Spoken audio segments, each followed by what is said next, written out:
everyone for coming up. Thanks. I want to thank everyone for coming for this informational session for today.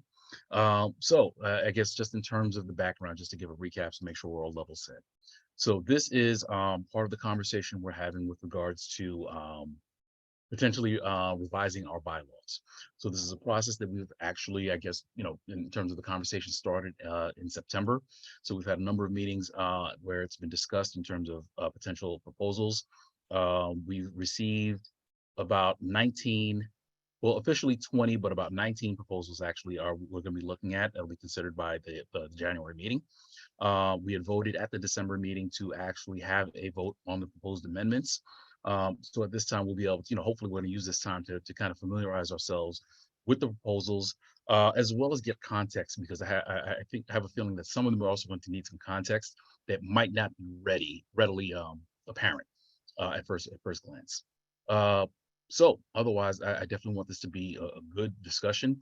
Please feel free to ask questions, especially for the more seasoned members of the board. I would ask, if there are any points where it's like, it's helpful to add context, that makes us, it'll help us understand where we're trying to go.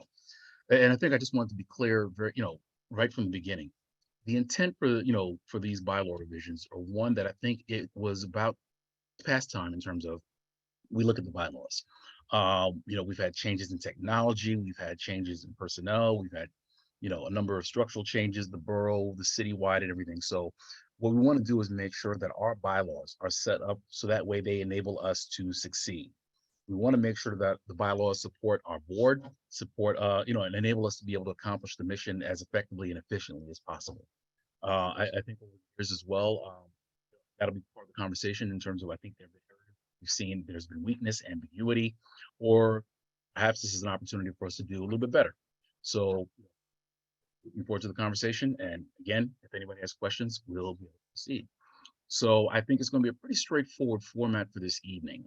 So have all members received a copy of the copy of the proposed bylaw amendments? Has everybody received the tracker? I have it, but it's very hard to read. The print is so small.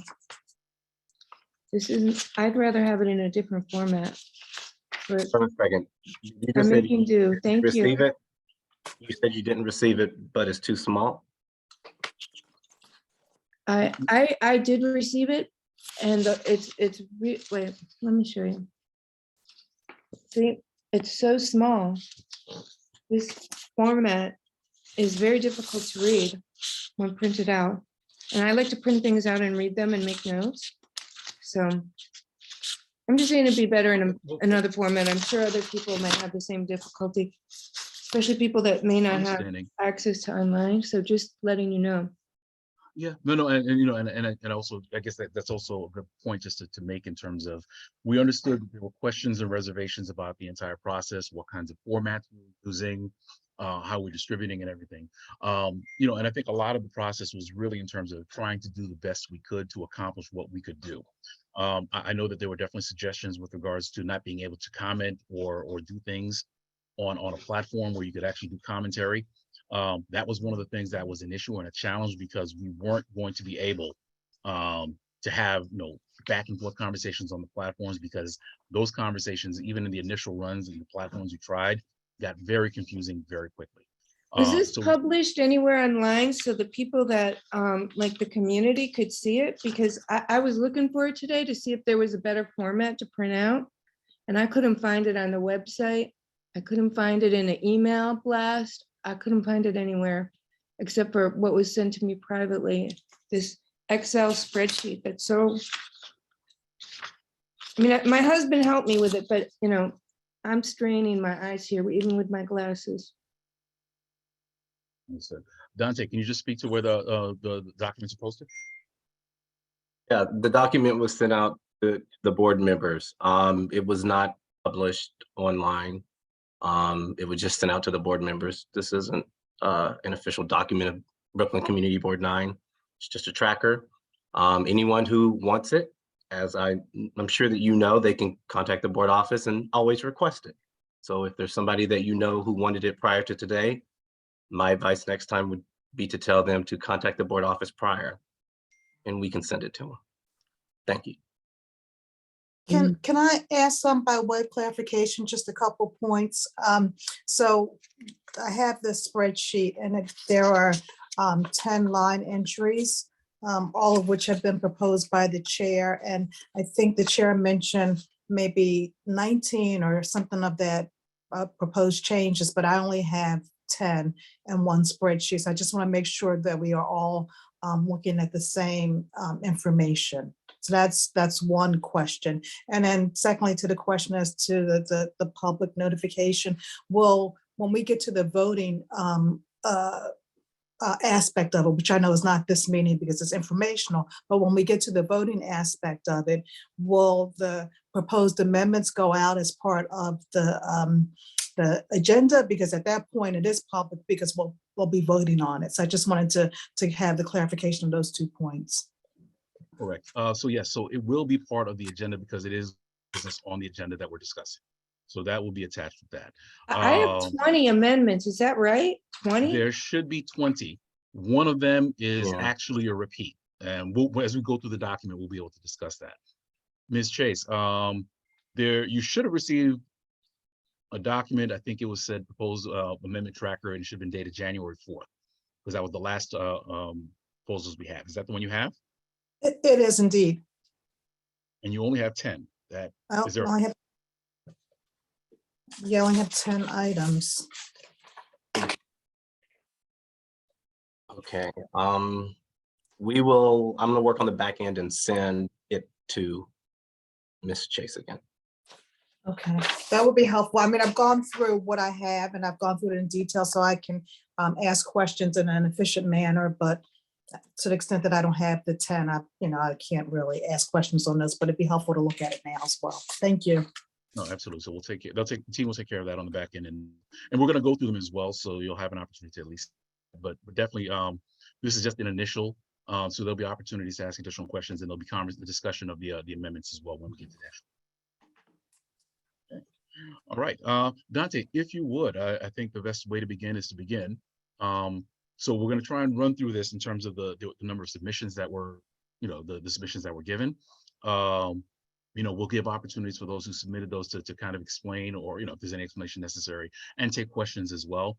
And then we'll be able to move forward as well. So hopefully we can get a little bit of a rhythm, a clip in terms of being able to answer questions. Okay. All right, do you want me to share screen? Please do. Okay, cool. Yeah, give me a second.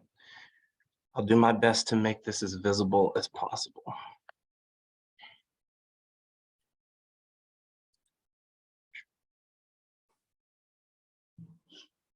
You can see the screen. Yes, I think more importantly, No, hold on. I can't More see it. important, yeah, hold on 1 second. More importantly, can you hide the first 4 columns? So I guess columns A through E. Okay.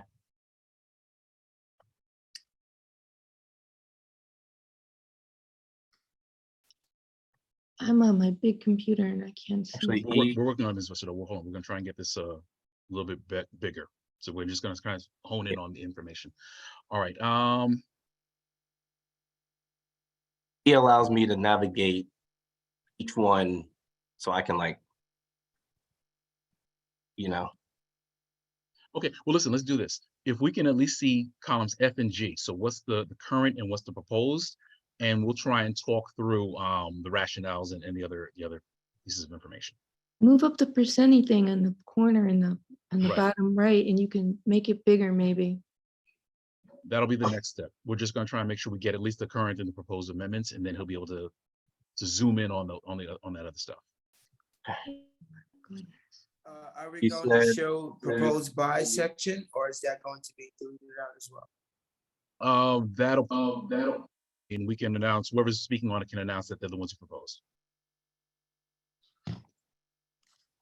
Hey, Fred, this is up to you, obviously, but could I just suggest, this is going to be long, I have a feeling, so could I just suggest that we start backwards with the amendments that were proposed by other people that are at the bottom of the list, just to make sure that everybody feels like they were heard, because we know that when it gets to the end of the meeting, people start to drop off and so on. And, you know, everything will be heard eventually, but, you know, just a suggestion, you Right. know, to The make only reason sure why, that the only there's reason no why I hesitate complaints. is I think some of the later ones, because I think especially the later ones actually are sometimes responses to some of the earlier ones. So I think just to maintain the context, it's easier to do that. And I think I have a feeling, I think, yeah, I guess, you know, we'll see. If some of them I think are probably going to be a little bit less controversial, where I think they're more terms of text changes and amendments and just updates. Yeah. Let me ask this, can everyone see these three columns? Can everyone see these? Not really, sort of. So, Okay. Yeah, I can see it. I can All see it. I can see it. Okay, all right, so what we'll do is we'll try our best to try and just talk through those, you know, especially those other portions. All right, Still, can make it a little bigger. Dante, can you expand a little bit? They gotta get some glasses. yeah, I need some special glasses, I guess. All right, so we're just gonna try and go for here. And if anybody has the participant panel open, maybe that's helpful as well if you close that, because it might help you, you know, you screen it a little bit. Okay, all right, but let's begin, and we'll make adjustments as we go along. So the first one is one of the, you know, so I had initially sent out a set of about 11 or so amendments. This is just Fred's. When we book. get, one of them is actually going to be taken out. When we get to that one, I will call that one out, and that will be replaced. There's another replacement that happens a little bit further down the day.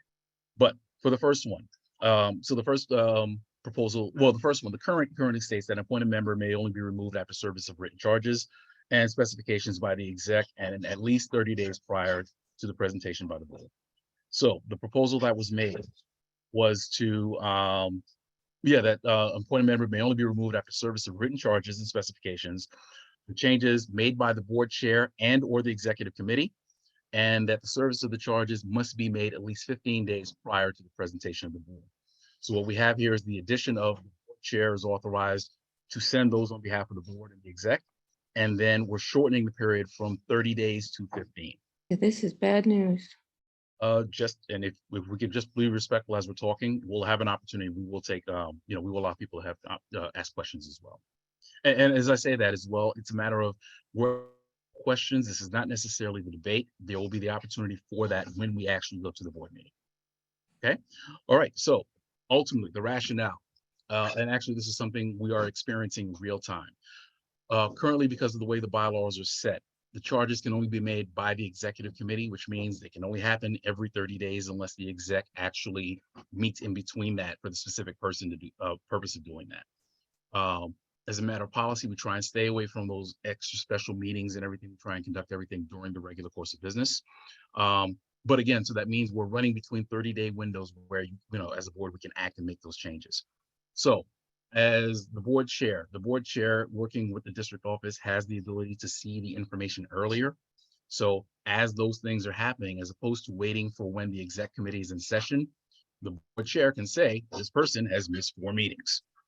So rather than wait the additional 15 days, those charges can actually be made. You know, so that person will have this. They're able to prepare their, their defense, whatever they have to say. And with the reduction of the 15 days, so this way, this is something that can happen in the middle of the month, but still at the same time allow for review by the executive committee and ultimate disposition by the general board. So I definitely want to make sure that we're clear, because this is something that's come up a number of times.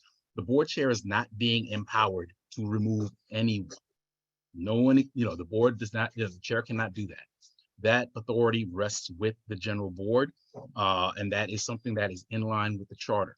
In terms of removal from the board requires a majority vote by the full board. Okay.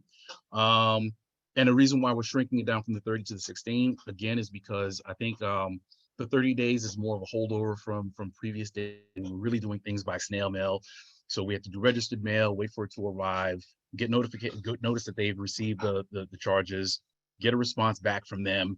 And depending on, you know, if it goes before the exec, if it's before or after the window, they might not have been able to make that.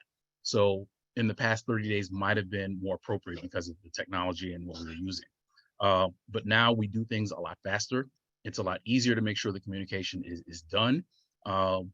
And, and it's still, again, it allows whoever the member who's being charged to present their defense. And also, as I say that as well, the one thing that we don't want to get stuck in is that because the charges are made at least 15 days prior doesn't mean that the board has to act on that 15th day. The board retains the right to, if they wish to table it, if there are additional questions, if there's additional information, the board can choose at its discretion to actually say we're going to postpone action, to get additional information or whatever have you. Okay, so that was the intent and the rationale behind that. Are there any questions? So I do have a question about the speed of the process, and I'm really trying to understand what purpose it serves, because if you go from 30 days to 15 days, and I'm not saying I have a strong opinion, but if you go from 30 to 15 days and you're able to get the process moving faster, what is the end result? Because even if you get to the board and the board votes to remove the person, it's not like there will be another board member put onto the board very quickly. So I'm just trying to understand, like, why is the process why speed up the process? Because the result will still be that, I guess, the borough president or whomever will have to appoint a new board member. So I'm just trying to understand, like, the urgency of it. So that's one question. And the other question I have about it, I'm gonna give 3 quick ones, is that it appears to me, because the board has voted for an executive committee, it should be a committee action. So I don't understand why it's the board chair and or the executive committee. I think for the protection of all, that an executive committee charge will probably be the best course to go. And then finally, the due process is not specified as it is with removal of the executive committee. And I'm just wondering kind of what the rationale is for having one specified due process and the other due process not being specified. So I'm trying to be quick in the questions, but that's basically the nutshell of it. Sure, and I'll try and tackle as many of them Excuse as I me, can. Fred, could she please identify herself, who she is? Sure, I'm Celeste Chase. I guess you didn't know my voice, but I am. My camera's actually on one. Yeah, I can see her. Okay, all right, well, so, but just because I know I don't have the cameras on, I can't see the faces, I'm looking at the document. But Yeah, it might be and it might be good practice just for us to say our names as Sure, we're asking the questions. I'm also a No. new board member, just by way of clarification on that as well. Sure, no, absolutely. Let's try this part first. One of the conversations that we're actually having with Borough Hall, or at least Borough Hall has indicated to all boards, is that they are going to be working to replace members much more quickly than they have in the past. So it is one of their charter responsibilities to make sure that they're replacing members. That's something that hasn't happened as often. So they're looking right now to process in terms of, if people are removed, to move in as quickly as possible to fill the slots. Going back, I think, to the first question you have, why the sense of urgency for this? And part of it is because, and I want to be, I'll be blunt. The more dead weight we carry, the harder it is for us to do our business. We are required to have a quorum for every meeting that we have. If we have 7 or 8 members that are as part of that count towards part of that quorum who aren't showing up, that means that's, for extra people we have to keep and it's bitten us in the butt several times over the past few years. And this is something that I think a number of board members, especially who have some tenure, can attest to. So it is in our best interest to really stay lean. We have the members who are here, who are committed, who are going to, to come and do the business. And we're not worried about hitting quorum because we have members who consistently have not shown up. So this speeds up the process for us to be able to do that this way, and it's similar to the process we have with committees. If there are people who aren't showing up to committees, they are not able to do it as well. So this really kind of it enables us to make the adjustments so that way the business of the board can continue. I'm sorry, was there another question as well? And I apologize. Yeah, I guess the other part was board chair and our executive committee, and why the power is not within the executive committee, why it allows for the board chair and our executive committee to institute the charges. And then the last question was the due process. Why isn't the due process spelled out like it is later in the document for Right. removal of executive members? the due process piece, I think, I think the amendment here speaks to whatever the text was in the current. So it speaks to that, and I think it was a little bit more fleshed out in that later part. We can discuss that as well, but I think the intent is never to deprive any member of their due rights. Members have their due rights, their right to due process, so that exists in each of those. And the other piece of that before was, this is not a minus. So in other words, the executive committee still retains its authority to create charges. What this is a plus in terms of it enables the board to be able to act faster. So on behalf of the board, if the district office is like, we've got a member of the board who has not been here for 4 or 5 or 6 meetings, rather than wait till the next executive committee meeting, those charges can go, the 15-day clock can start, so that way we can process and be done by the end of the month. So that way the board doesn't have to we don't have the saddlebag of a board member who's not coming, and more likely will not be coming to any meetings or board meetings for another 45 days or so, or however long it takes under the current process. Okay. Are there any other questions with respect to this amendment? Are we going over one amendment at a time and giving our opinion? Is that what's It's happening not now? opinions. I want to be very clear. We're not doing opinions at this time. It's questions. There will be an opportunity to do debate when we actually meet at the January meeting. So debate We're can gonna happen then. we're gonna debate these one at a time in a general meeting? Well, this is the thing. I'm hoping the purpose of this was not that we're debating. This is not the first time we've seen or had questions. People will have an opportunity, quickly give your point, we move on. And we will come to a decision. And if it's yay or nay for any one of them, that's fine, but we continue and we keep it moving. I have one question. You said you ran this by legal. Does that mean the community board council? So you ran all this by them and they said, okay, to every amendment you post do we have anything in writing from community council? That would be the council that the community boards see, correct? That's corporation council. Okay, corporation council. Did they Right. look at these? Right. Well, they looked at a number of these specifically, and the general framework is the boards are what constrains the boards is that we are in compliance with all the applicable rules, regulations. So if we are Exactly, like with the city charter, right? Let me finish the point. So as long as we are in alignment with the city charter, as long as we're in alignment with whatever city procurement rules, as long as we're in alignment with the open meetings law, and whatever have you, as long as we are not afoul of those, we are good, which means the board can make whatever rules, well, I don't say whatever. The board is for the most part free to make rules as long as they are within those constraints. Okay, so they looked at all of these and they said, okay, they're good with the city charter, they're good legally. Yeah, these are good legally. Yeah, these are good. Do you have correspondence with them? No, typically it's a phone call we will have and we'll review. Oh, I thought that the council had to do everything in email. That's what I heard. They're not required. When I went to that meeting, I thought that they said that. That's not accurate. I'd like to be included on any emails that are corresponded with the council, please. That Can you tell me what they're called again? Community council? corporation council. Okay. So I could write to them myself if I wanted to double check? Most likely not. They will not respond to you, to the board chair. They won't, because when, Board chairs. Board chairs are assumed to be acting on behalf of the board. So they will respond to requests by the board chair, not necessarily to any other members of the community. And that's any members of the board. And this response, sorry, man, to check real quick, is Kyrie Eileen. This response again is via phone call, not in the written notice. You said? Right, this is something that was discussed in terms of, are we able to do this?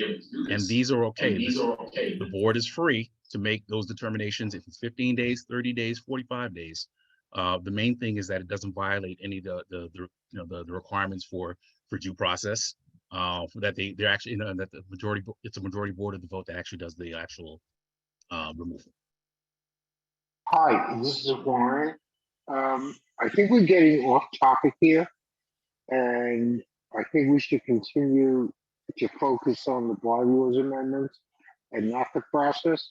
If anyone has questions of the process, by all means, let us know. Thank you.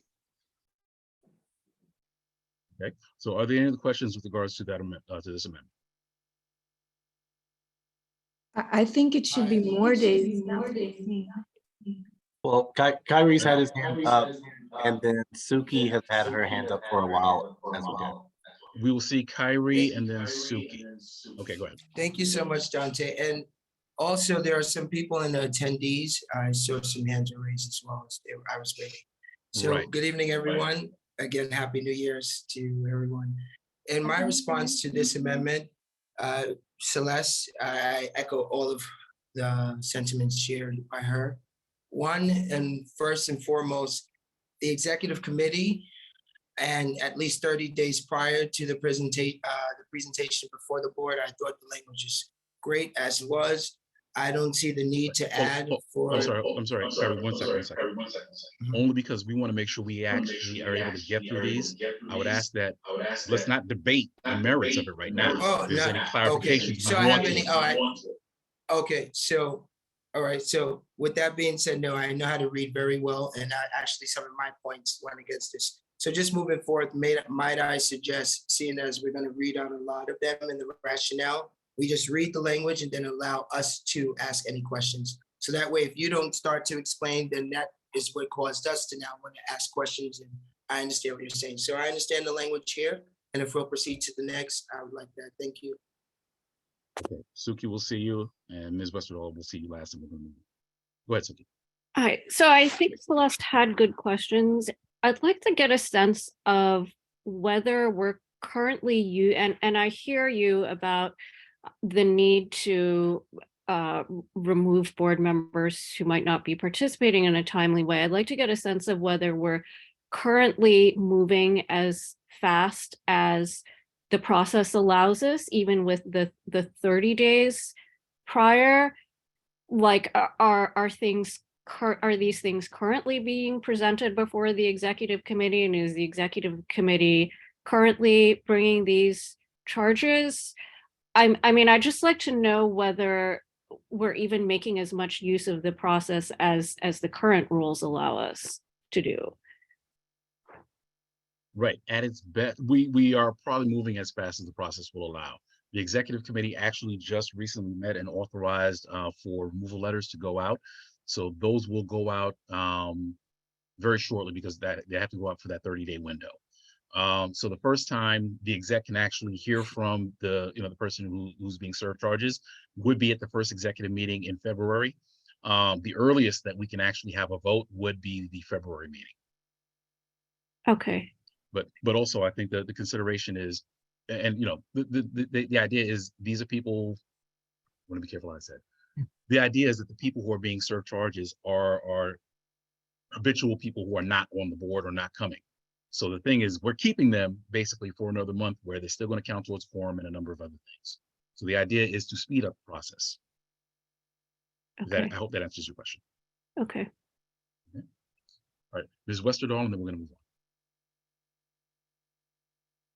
on. Oh, I just wanted to know if the people that are in the lobby, the attendees, there seems to be quite a few people, if they could come aboard with us, please, and call on the people with their hands raised. Is that going to happen? Right, we're not Or going to are be we able to do gonna- that. This meeting is an informational session for the members of the board who are going to be voting on this at the January meeting. Unfortunately, it's just going to be those things. If we're having the attendees and they're asking their questions and they're doing that, it becomes something that's way more unmanageable and longer. They are present. They will have an opportunity to give commentary at the board meeting as well. But we want to make sure that we're able to get this and get the questions out, so that way the board has the information, so they can, make the decision as necessary. All right. Okay, Ms. Moses, I cut it off, but I'll see you very quickly. You have a question? Well, I kind of have like a question and a statement. Okay, I'm not understanding, what are we going through in this meeting? I mean, what are we doing here? And the reason I don't understand is because I don't think a lot of people, or maybe they do, understand what the bylaws are all about. It's not a situation where everybody's in. It's like if you own a corporation and you have some policies and procedures, and then you have the task on how to make them work. That's all this is. So it's not an outside venture that keeps coming up, and I don't understand why. And the second thing is why we're discussing what? I don't understand what we're discussing here.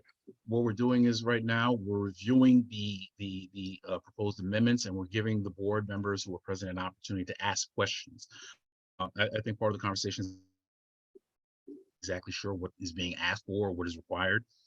So what we're doing is giving that space as opposed to doing it in the board meeting, so people can ask questions and understand fully what's being requested, what the proposal entails. Okay, and the reason I say, when you say 15 days prior to, and you can start the process 2 days prior to, but at the end of the day, it has to be finished before the 15 days or the 30 days. Because, you know, I've been here a long time and I've seen people removed, and the process starts as soon as they violate whatever it is. But they have to have enough time for, is my understanding, they have to have enough time to send out the letters so they know what the charge is. And you can call a special meeting anytime you want. So I don't understand what this is all about. As policy, calling a special meeting is just more headache than it's worth. So the idea is, let's be efficient with the time we have.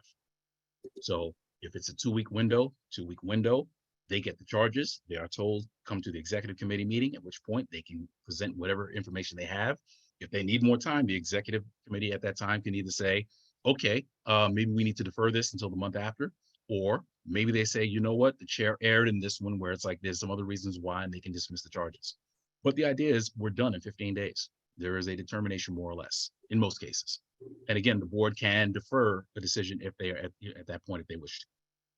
If they wish more information, or if they think that there's any other considerations that need to be considered. Okay. All right. We do need to move on. I want to make sure that we pick up the pace a little bit. And here's what we'll do. So if we can save those questions after we've done them all, if people want to come back, we can do that as well. But we want to make sure that we're moving. Okay, thank you. Okay, the next amendment. The next amendment that was proposed. So actually, this is a new addition to the chart to the CB9 bylaws. So this one will be text that's going to be added to the bylaws. It says members are limited to serve for 4 consecutive terms, 8 years. A member was termed out and may reapply for membership after 1 year from the date of their last term. This one is more of a text amendment, a text change. This is because the charter was amended, creating term limits for community board members. All this is doing is adding this language to that way with the charter. I think this one's straightforward. Are there any questions about this?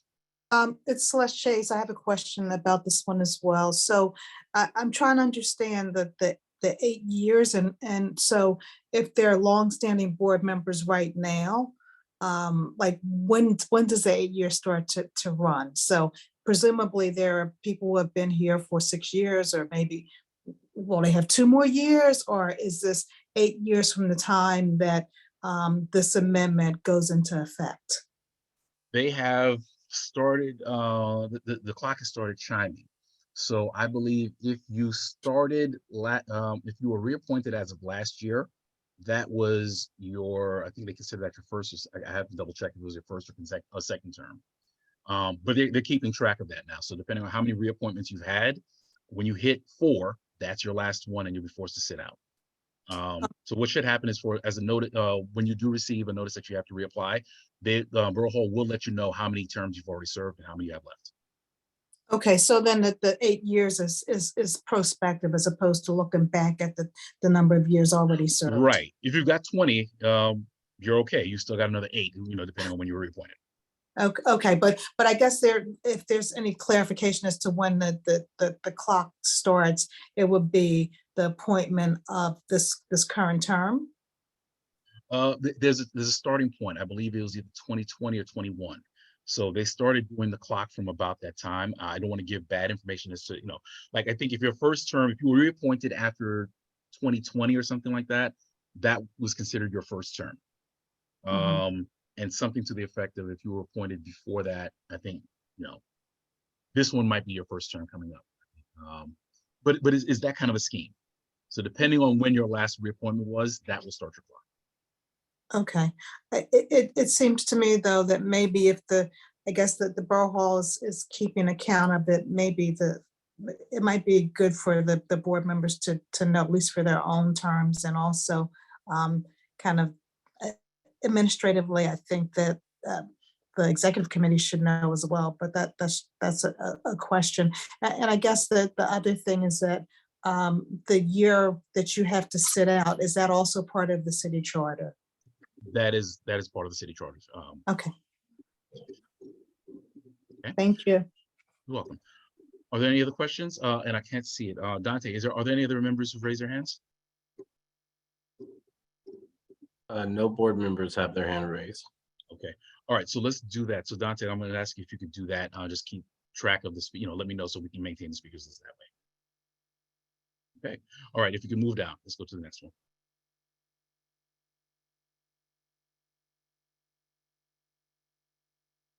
Okay, there we go. Okay, all right. So this one is an edit to section 6.1 of our bylaws. So currently, oh, I'm sorry. Yeah, so currently it reads, each officer shall be elected from the appointed members of the board, serve a one-year term commencing on July 1st, and until a qualified successor is elected. Qualified successor shall be a member of the board who has served at least one full year on the board and is in compliance with Article 5, Section 5.4. Okay, the change has been proposed, and I'll discuss this a little bit. A qualified successor shall be a member of the board who has served at least one full year on the board and is in compliance with Article 5, Section 5.4. Remains the same. We are proposing, the proposal is to add a Section 6.1c, where a qualified successor shall be a member of the board who was, one, an appointed member of the board at the time of the preceding June election, and two, at the time of nomination, has attended at least 70% of the board and their assigned committee meetings from the preceding June elections. All right, the reason why we're doing this is because this is a conversation, and I think the new members would see this. Well, we can keep it in terms of what is considered a full year, because if we start the nomination process in April, but you weren't appointed till May, or if you didn't get appointed till June, you might not necessarily hit that that full year if you take a literal interpretation of that. So what this is doing is actually creating a specific time frame. If you remember the board at the, if you voted it, basically, essentially, if you were on the board and you voted last June election, you are eligible. That's one piece. And then the second piece of that is adding an attendance percentage, because I think one of the things that we were concerned about is it's ambiguous what is considered a qualified member or a member in good standing. And I think the section 5.4 really speaks to the idea of, the member's attendance and who's in good standing. So what it does is this is creating qualifications in terms of, one, you have a certain time in, two, you're a participating member. And I think it's important, especially if we're considering voting for you as an officer. Okay. Okay, we'll take a speakers list. Dante, so if I would ask if members could raise their hands and we'll go down the list.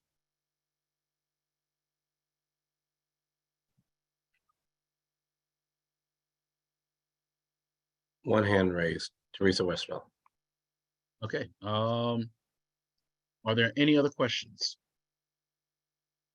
I would ask you to raise your hand because I would like to try and at least be able to get through most of these, and we can always come back if anything. Raise your hand if you would have a question on this.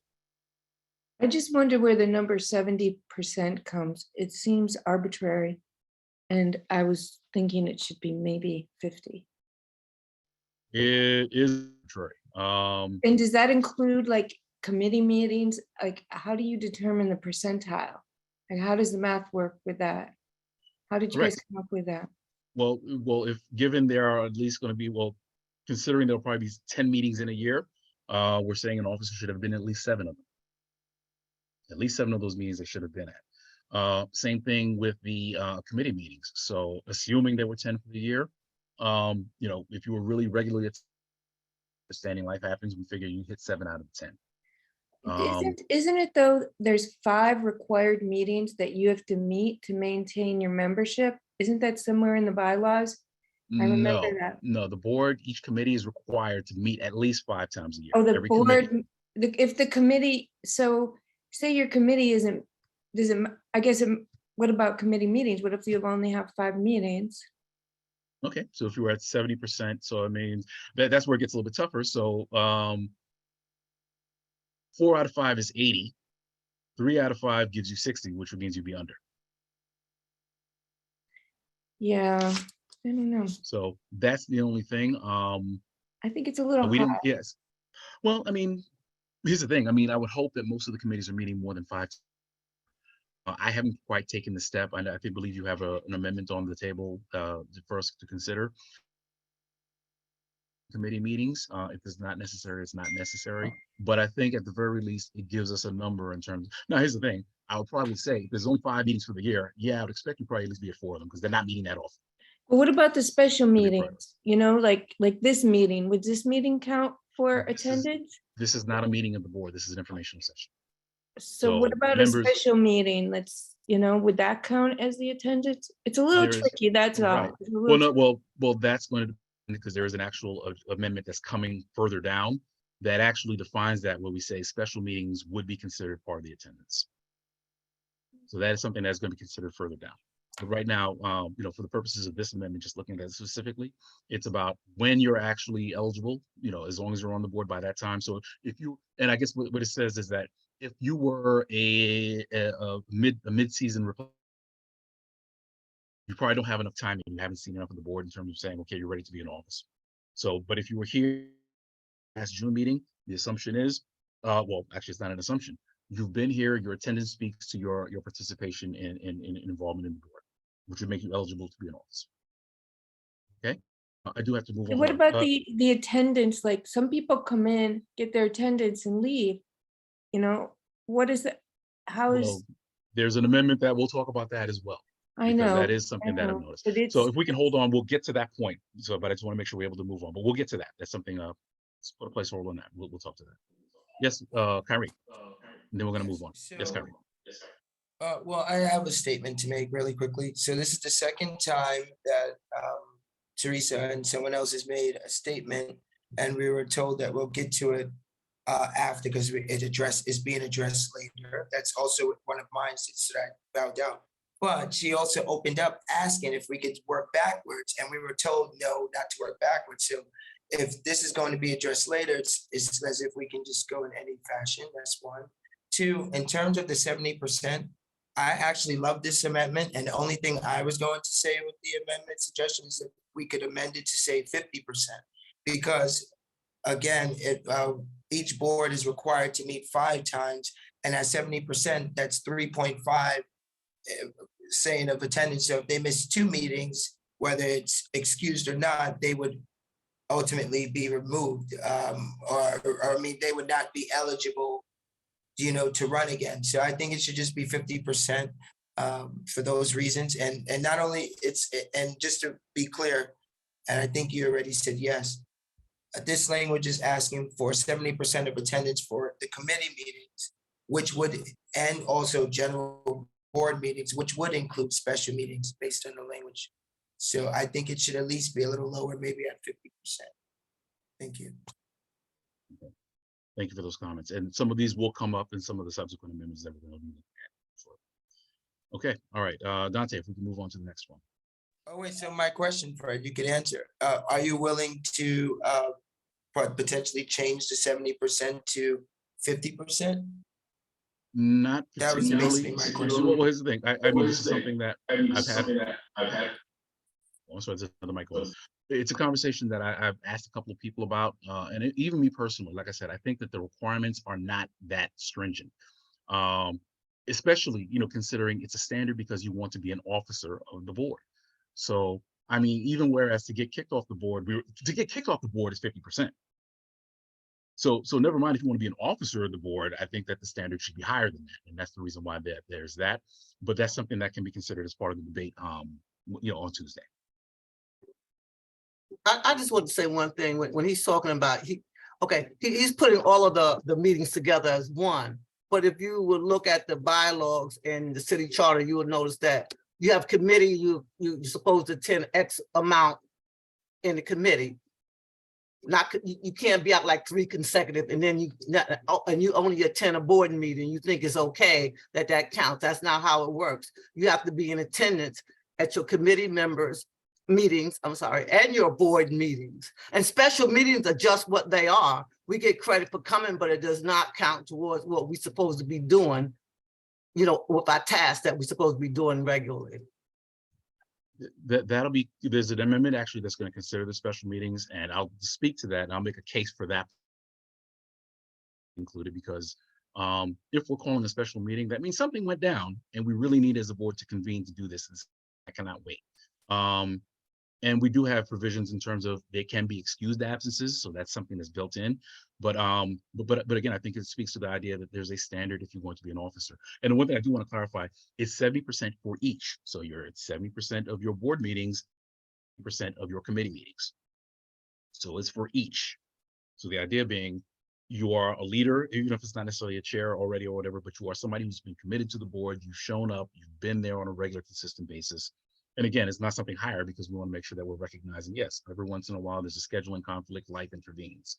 There are mechanisms for the excused absences that are built in there. Excused absences, bring your count down by 1.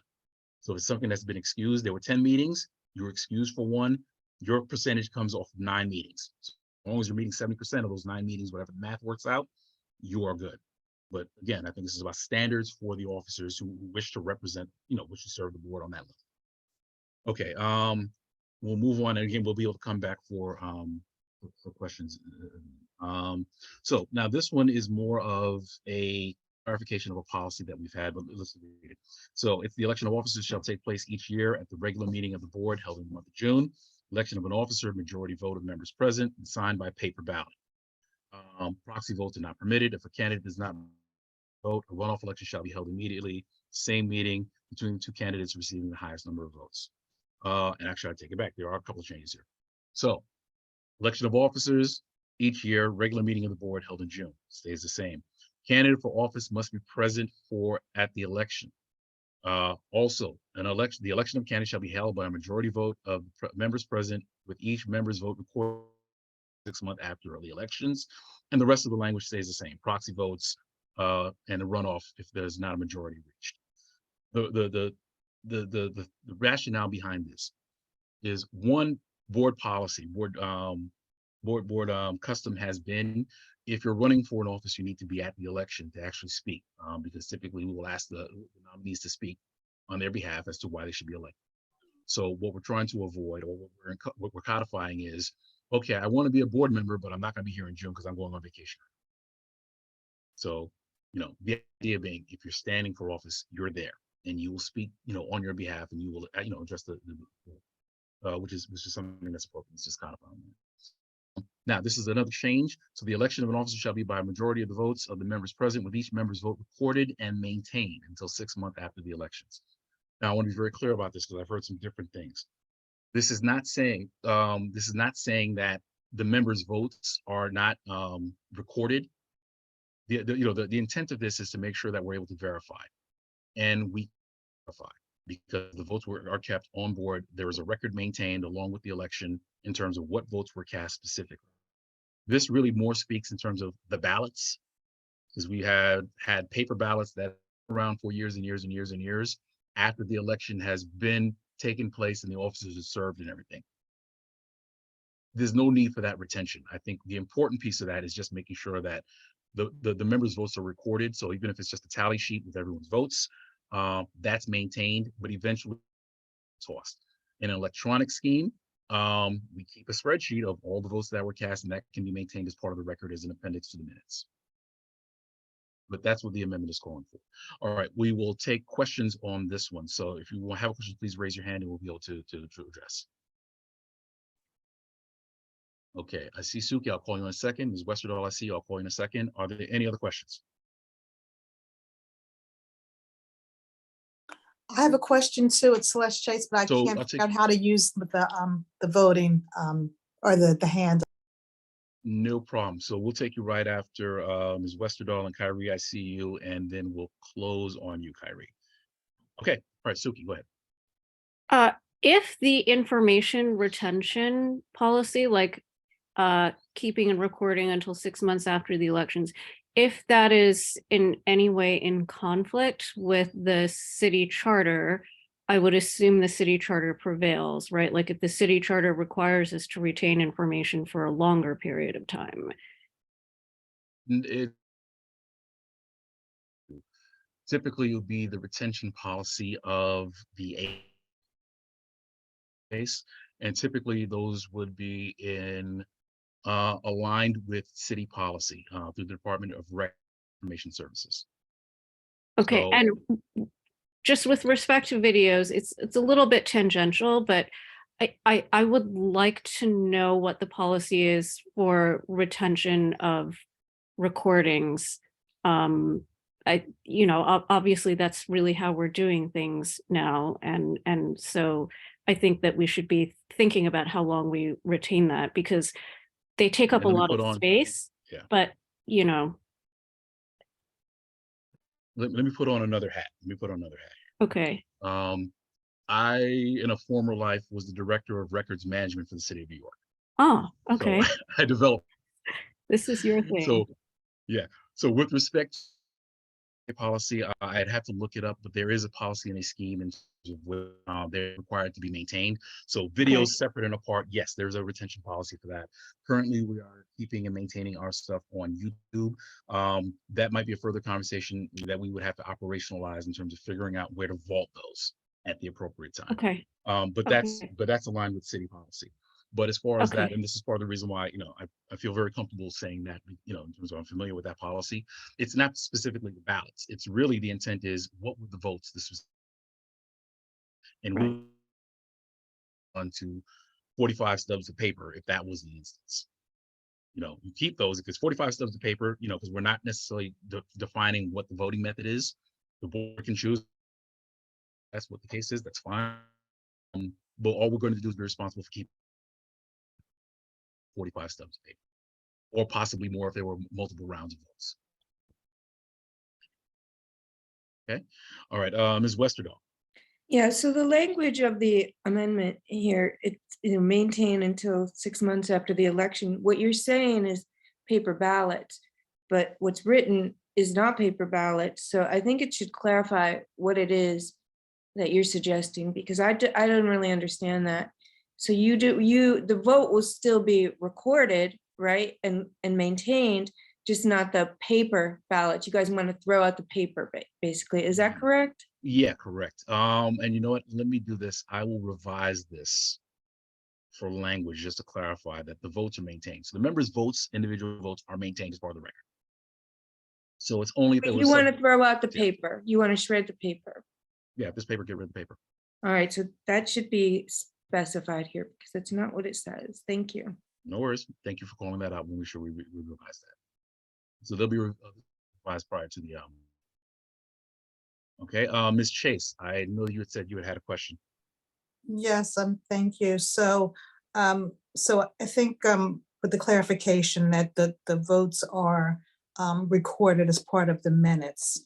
And is that by each individual board member, or is it just a total of the number of votes for each particular candidate? Each member, so they see who you voted for chair, first vice chair, second vice chair, treasurer, exec. So all of your votes are recorded in terms of who you voted for.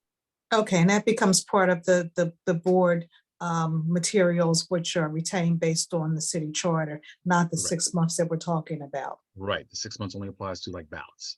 So if there's one round of votes for the ballots, no, but it's just, we're gonna maintain a log of all the votes. Thank you. Thank you. Question, or was it answered?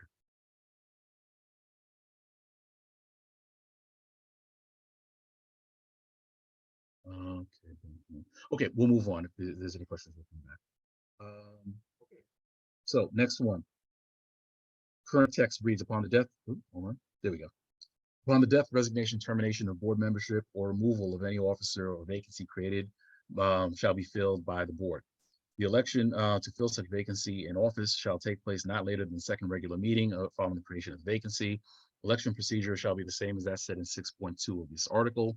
Any officer elected to fill a vacancy shall hold office for the remainder of the So the change that's being proposed. The vacancy shall be created, shall be filled by the board chair with the concurrence of the executive committee. Any officer appointed to fill a vacancy shall hold office for the remainder of the term and until a qualified successor is elected. So this one, I know that this is, a lot of ears have perked with this one. And to give some context and some history, I just want to just very briefly talk about, I think, the last 2 or 3 vacancies that the board had to fill. The last one, the most recent one, I believe, was for executive secretary. The executive secretary was not there as of September. We impaneled a committee. To begin the process of an election. I think due to a number of technical issues, we were forced to postpone the elections till, Lord, actually, I want to even say till we had the election because it went so far. It didn't even make sense to have the election at that point. For the election prior to that I can recall, there was a vacancy created by the death of the treasurer, which happened, say, around December. The nominations panel wasn't impaneled until February of that year. And I believe, if I remember correctly, we didn't even elect the treasurer until May, maybe even June, or I want to say that maybe even the treasurer was elected in May and had to run again in June for the election. Those are the last 2, and I think there was a similar pattern to another vacancy that was created. All to say, elections between the fact that we require the nominations committee be impaneled, it's split up into 3 parts where you have to have a nominations committee impaneled from the floor, and then you have the actual election that happens in that 3rd month or so. It doesn't take so long, it almost doesn't make sense. It's one of those things we put way more energy into doing that. And frequently what ends up happening is usually the person who raised their hand and volunteered for the job takes the job and has been elected and so on and so forth. So what this is looking for is again, I think that, at least from the perspective I'm looking at it, what is the purpose of the board? The purpose of the board is to advocate. It's to review policy. It's to make recommendations. I think it's really the responsibility of the board to spend 3 months discussing elections. So I think that what this did to fill that vacancy, typically it's a matter of the person who raised the hand. The board chair will probably be most familiar in terms of the capacities of people who are. And again, this is not a blanket authority that is granted to the chair. Board chair gets to make the appointment with the concurrence of the executive committee.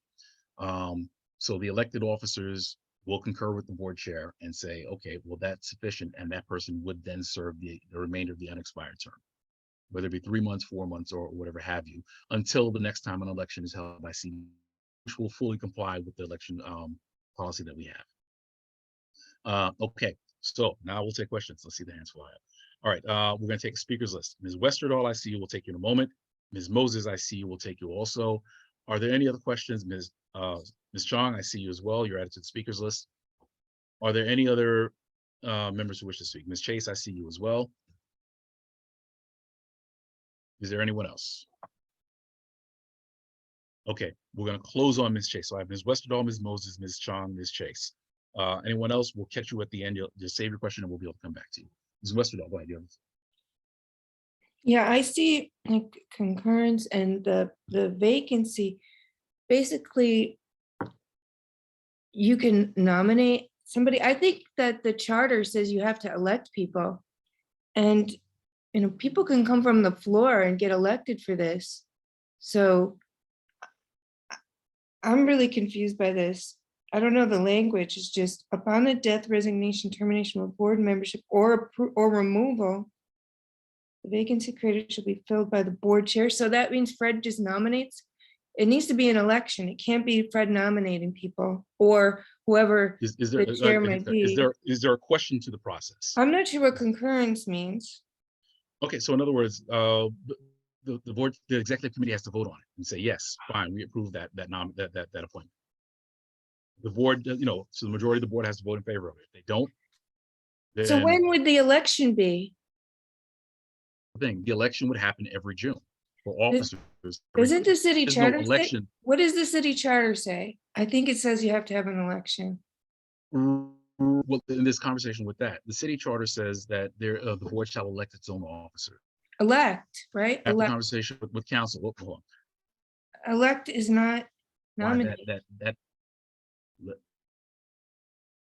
Is elect the same as nominate? okay, hold on. Let me finish the point. The point being that text is there to distinguish between the officers of the board are chosen by the board, not by borough president or some other outside authority. So the conversation is, you know, in terms of an interim officer, what can be done in terms of making sure that that vacancy is filled, so that way there is a full executive committee. And we're not necessarily going through that, through the exercise of impaneling committees and doing the phone calls and doing this and taking up time in meetings to elect an officer. So the conversation is that is within the purview of the board, because if the board decides as part of its bylaws that is going to defer that and say that that responsibility is going to be placed in this area, that is within the purview of the board. They can do that as long as it's part of their bylaws. Okay, Ms. Moses.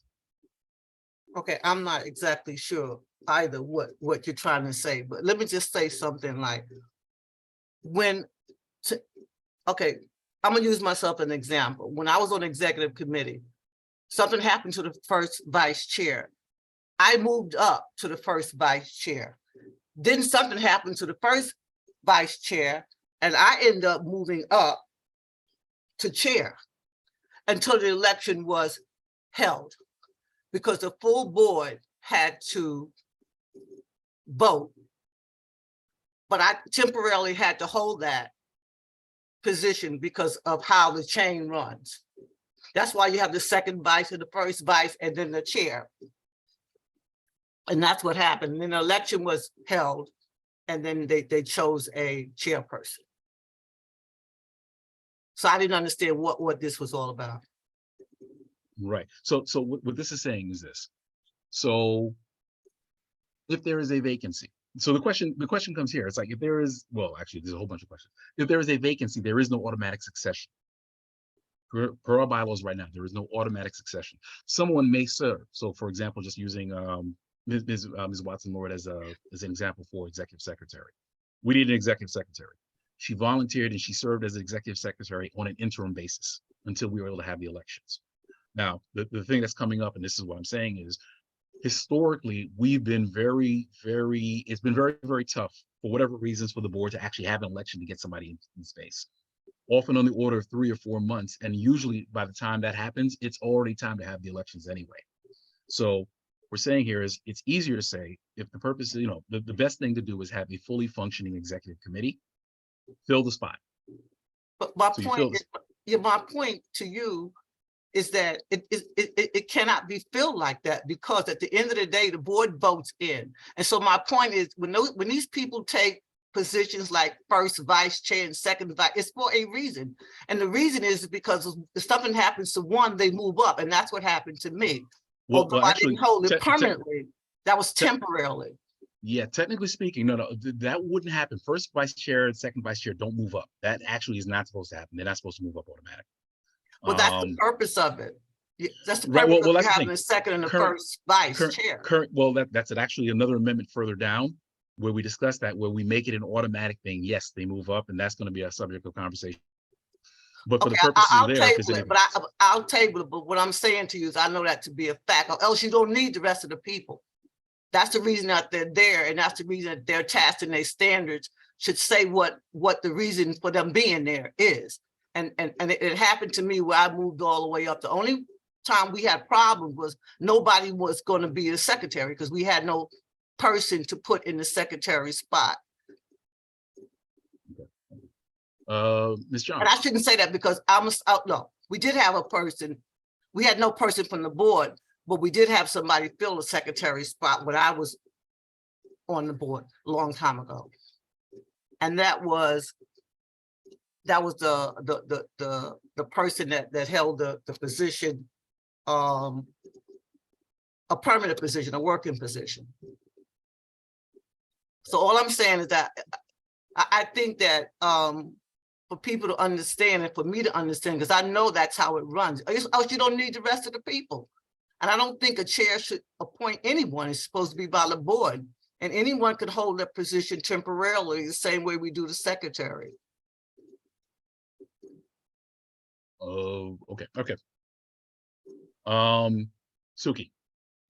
So Teresa mentioned this, but there was a proposal by Rabbi Berman that we could take nominations from the floor in order to expedite elections. And I guess that would be only under these special circumstances where some office is vacated prematurely. So have we considered that way of doing it? Because that seems like a balance between having elections by all the board members and getting the office filled in a timely way. And then That- also, like, to Teresa's point, what does concurrence mean? Does it mean a majority of the executive committee, or does it mean unanimous vote of the executive committee? Because majority of the executive committee could basically mean that like 3 or 4 people appoint an officer position for the whole year. And, you know, I totally hear you, Fred, about the circumstances under which this occurred, but I'm just asking if we consider that there are other ways in which we know that this occurs in other realms where somebody deliberately steps down early for the purpose of allowing other people to appoint their successor without an election. We know that this happens. So like, if we consider that that could be the scenario versus somebody died or, you know, whatever, right, then how does it look? All right, 2 parts to that. So let me answer the second part. And I guess it really kind of speaks to the whole point where we really probably need to, that really forces the board to look harder at the first and second vice chair. Because truly, this is one of those things, it's like, if the chair is no longer there, does this person have the qualities to necessarily step up and be able to assume in that vacuum? So it really becomes something that, is unspoken, because it's like, part of the descriptions of there is that, yeah, they're supposed to assume the duties of the chair if the chair is not there. So we should be looking at that, and really forces the conversation in terms of, if I'm electing a second vice chair, are they poised to become first vice chair if necessary, if it comes to it, and become chair if it comes to it. Same thing with the first vice chair as well. Going back to the point about what Yakov had recommended, and it's not necessarily not an option. The only reason why I think this one's, I'm not necessarily, I think that, I don't necessarily want to create a number of different ways of electing officers where it's like, if it's not a regular election, particularly in the part where it's like, I think it's important that, I think that the nominations committee has a very important part in terms of vet. I like it, I think it's important for us to be able to say that, what, in the interim, the officers, the actual elections, but otherwise we leave that to the nominations committee to do the work of figuring out who the best people are to take the reins of leadership for the board. But it's something that can be considered, absolutely. Okay, Ms. Chase, and then I think we're going to move on. Go ahead, Ms. Chase. So I guess so first, my understanding is this relates only to the executive officers of the board, not just board members. But so the idea of how people are identified for these vacancies, that's the one thing that I'm trying to really understand. So, you could identify someone, but what if a board member actually also wants to have that position? And so, I mean, and they're selecting themselves, but because it's such a closed process, it wouldn't allow for other people to possibly put their hat into the ring as well. So it's just a thought about how do you get to the person who would actually be kind of selected. The nominations from the floor, I haven't really thought about that, but that may be a way to be able to allow more people to express an interest. But as far as the concurrence of the executive committee, I think, some consideration, or can we give some consideration to concurrence of the board so that the board's power of selecting the officers is not usurped through this process? And I know that that's not the intent, but that's the result of it. And so there are people who possibly will represent the board in the executive capacity, where the board members haven't really spoken to whether or not they think that's the right person. So I just wanted to see if maybe some consideration could be given to revamping this a bit, that the individual members of the board still have some role in this process, because it could be a 2-month gap, it could be a 10-month gap. We just never know what might happen. So, I just wanted to echo some of the concerns and the questions raised. No, absolutely. Thank you very much, doing that. Okay. All right, let's move on to the next one.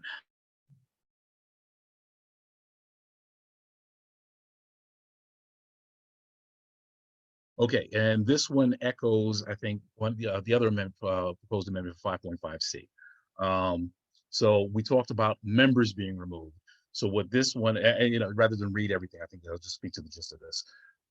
Those 2 points that are highlighted, we're saying that the specification of charges may be made by the board chair and or again, the executive committee. So the executive committee retains that right to actually to levy charges, provide service charges, or the board chair if it's something that needs to be done in a more timely fashion. That next piece of it, again, I think we'll align it with, it keeps it all aligned where it's like, if we're looking at 15 days, if we're looking at 30 and 30, so this would bring, if we're looking at the other one, 15, this would do the same thing. I think the net effect would still be, again, making sure that the board is able to act quickly in terms of doing anything. And again, I think that I just want to make that caution in terms of, this doesn't necessarily mean that the board relinquishes any rights, and the board still has opportunities in terms of if it wishes to consider things, or if it wishes to pump the brakes, or if it wishes to actually just say that the charges are not warranted. The board retains that that ability to do so. So there's no rights being taken from them. Any questions with respect to this one? Take a speakers list. Ms. Chase, I see your hand still up. Did you have a question about this one as well? I do. That was a mistake, but I do have a question about this one as well. Okay, well, since you were still up, you're the first one. Hold on one second. Ms. Chong, I see you. Are there any other questions with respect to this amendment? I don't see any other hands. Mrs. Wester, I Teresa just saw Ms. Wester. Yeah. Okay, so Ms. Chase, will see you, followed by Ms. Chong, followed by Ms. Westerdahl. I'm going to close on Ms. Westerdahl. Go ahead, Ms. Chase. Okay, so my question is, what is cause, and this may be a more fundamental question, but that's one thing I don't understand. We've only talked about attendance at meetings and participation at meetings. So I'm just trying to envision what causes and whether or not there's more of a definition for that, so we can understand. Causes? And then the second quick question too is that, you mentioned about the board chair having the ability to file the written charges if more timely action is needed. Can you tell us what you envision that to mean? Like, when would more timely action be necessary that would require the board chair to act in the absence of the full executive committee? I think that really probably applies to more severe. Fortunately, in my history, I've never heard of it. It's never come to that. But if there was some serious some serious transgression, if there's a violent act, if there's something that's member does something that's really going to reflect badly on the board, that they can't continue to be an officer, it may be in the board's best interest that they're not there for 30 and 45 days in it, where they're removed more quickly. But really, I think, and especially I think that more often than not, it's really attendance. Attendance is 95+% of whatever the charges are in those cases. But the charter is sound to that. It leaves it to the board to determine what is serious enough to warrant charges in terms of being. And I apologize. There was a second part, right? Ms. Chase, did that answer your question, or was there another part? No, you answered both of my questions. Thank you. Ms. Chong. So I'll ask the question I wanted to ask also about the other similar amendment. In addition to the board chair and or the executive committee that's specified in these bylaws, is there anyone else under the charter who has the power to initiate the removal of either officers or members? And I'm thinking specifically, like you just mentioned, of much more serious issues like embezzlement, or somebody deliberately changed or misrepresented the record of a vote, or, violence toward another member, that sort of thing. Is there anyone else who has the power to initiate these charges? Like, the borough president's office or something like that? That's actually the answer, the borough president. So the Okay. borough president has the authority to appoint and remove members as well. Typically, though, those are the kinds of decisions. Well, no, let me not speak for the borough president. I mean, they do have that authority, so they can exercise that as well. Okay, so that, and they can do that how quickly? Perhaps even faster. I don't think they're under any requirement to do it. Yeah, I'm trying to remember. Let me not give you a bad answer. I want to Okay. say it's more quickly. I don't believe they have as Okay. many things. I believe that all the board members serve at the pleasure Okay. of the borough president. They So if can it's remove them. really an emergency, we do have other recourse. They could, but I would probably say I wouldn't necessarily count on the BP to act, because depending on what level it is, they may not want to necessarily jump in ahead of the board, depending on what it is. If it was something more internal, they might not be as quick to say, okay, well, I want to remove somebody because I heard that he said they did something. We would Okay, wait for a board determination, so it probably makes more sense for us to make a determination. okay. Thanks. You're welcome. Ms. Wester, we're gonna close on Ms. Wester. Go ahead. Yeah, it seems pretty vague. 15 days, I think it should stay 30 days. It doesn't seem reasonable to. I mean, we're going off on like things that would be very a rare occurrence, so, and the language of this proposal it's like what it says and what you say are two different things. So somebody could be removed for this foulest infraction by a potential by chair, No, not Ms. necessarily Wester, I Fred, do. but like I a mean, future chair, right? So. I would want you to stop. Let's stop that right now. Nowhere in this language does it say the chair removes somebody. The chair serves charges. The charges are reviewed by the executive committee and reviewed by the board. The chair doesn't have the power or the authority under any document to kick anybody off a board. So I just wanted to make sure we were clear on that. I'm sorry, but continue. Okay, so so the change is the number of days, really, right? That's the number of days, and adding the board chair and or the executive committee. Shouldn't it? So now it's the executive committee and you're adding board chair? Correct. And reducing it to 15 days. Correct. Okay. And So that's what similar. if I disagree with something? When can I say, I disagree with this, I think it should be thus and so? Do I have to write another amendment to this and add what I think it should be? Or yeah, how do I at this point, I'm not sure we're adding amendments, but there will be debate on the floor, and the argument is, you will definitely be allowed as members to debate and give your opinions on it. But at some point we vote and the majority will carry. So if a majority of the board believes that's right, it will carry. If the majority feels that they don't support it, it fails. And move on, and that's okay.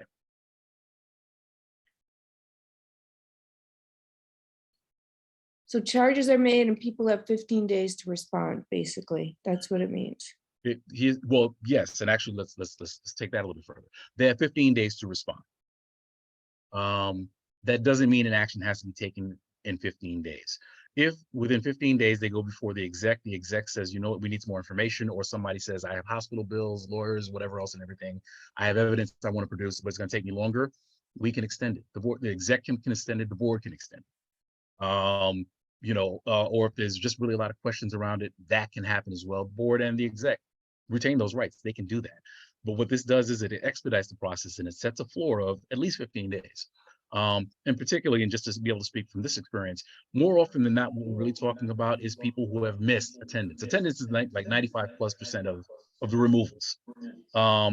I don't think I could really tell you. I've heard the instance where it took somebody longer than 2 weeks to really get that information. If it's doctor's notes, they can get those. If it's work notes, they can get those in a reasonable amount of time. And again, I think what this does is it leaves room where it's like, listen, I'm trying to get my doctor's note, but he went to Europe for a month. Okay, you postpone the vote. And that's within the realm, and that's within the authority of the board to do as well. So this is about attendance, just getting people off because of attendance, not N- because not- of some extreme situation, that's what. Well, not, or well, it- I'm sorry, go ahead. I'm sorry. Like, what if you have you could, like, the chair could just start start a process, right?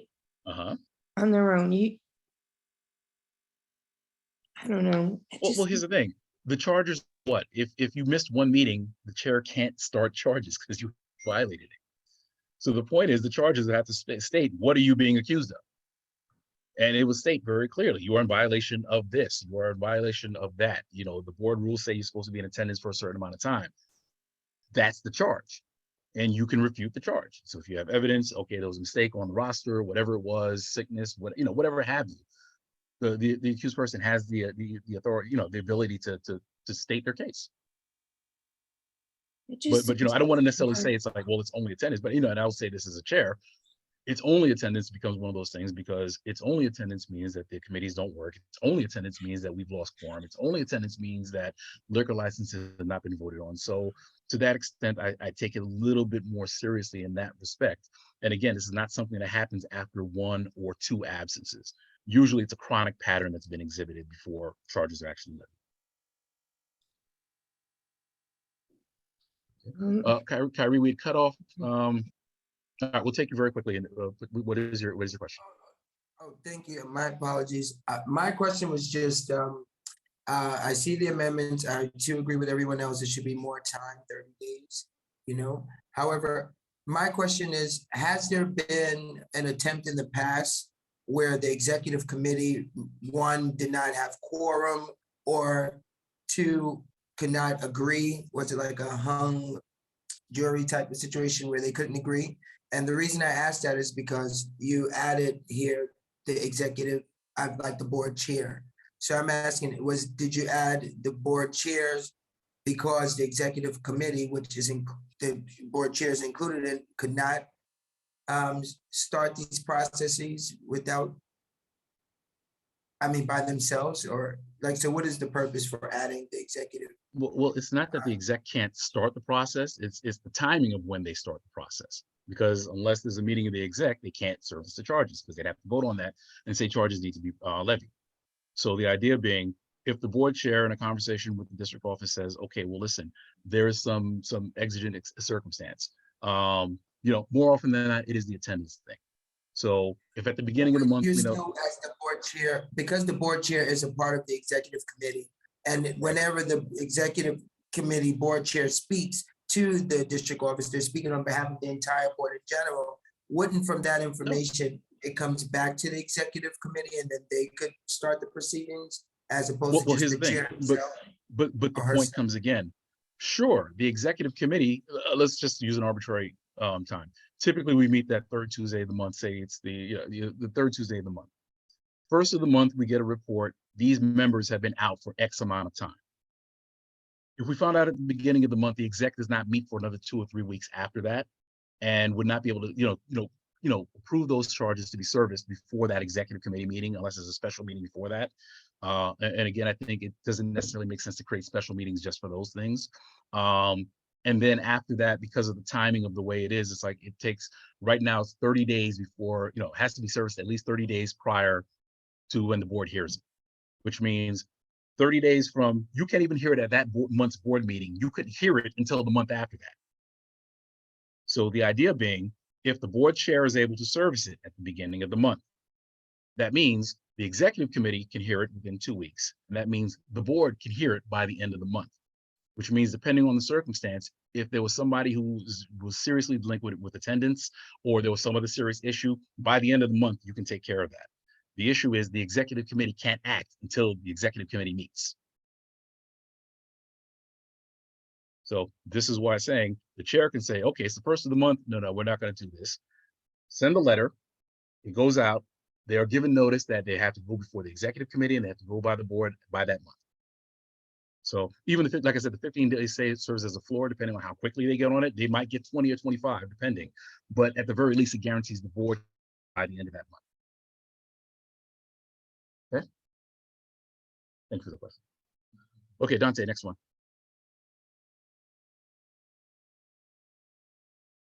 Okay. Yeah. So the current text.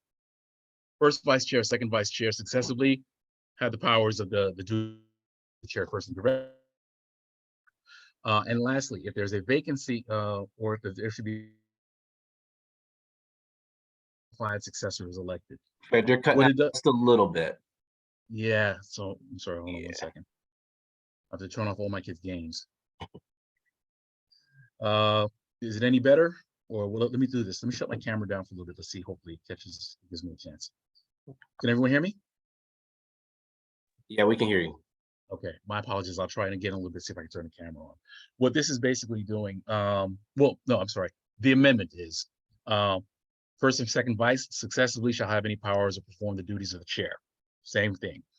What it does is it changes. If there is a vacancy, it says instead of them filling it on an interim basis and we go through the election process, first and second vice chair automatically succeed respectively. First vice chair becomes chair, second vice chair becomes the first vice chair. And then what's contemplated is if we approve the other amendment about filling the vacancies, well, here's the thing. If we approve the amendment about filling the vacancies, the new chair would fill the vacancy. If we don't and we call for elections, fine. The new chair will impanel a nominations committee to elect that last vacancy, which would be the second chair, the second vice chair. But I think this is something very similar. You know, I hope this is the pattern I hope you're starting to see. I'm trying to get us to, you know, my thoughts are to get us away from going through processes that are not necessarily required in terms of the first vice chair. The assumption should always be that potentially they may have to act as chair and represent the board, similar to the second vice chair where they should do that. So what it really calls for us to rethink is who are we electing as first and second vice chairs? And let me go back and say this. First of all, my first and second vice chairs, our first second vice chairs are but I think it's not necessarily something that's always been first in mind in terms of the succession part of it, where we're thinking about candidates who, yeah, listen, you know what, I think that they'll be great in that, they'll be able to fill in, and if called upon, they could actually step up and ascend as well. And again, to the point where it's not necessarily, you have to go through the administrative part of doing elections, which takes 2 to 5 after that. Okay, so we will take questions at this time. Please raise your hand and we'll try and recognize you. Ms. Moses, I see you. Hold on. Any other questions?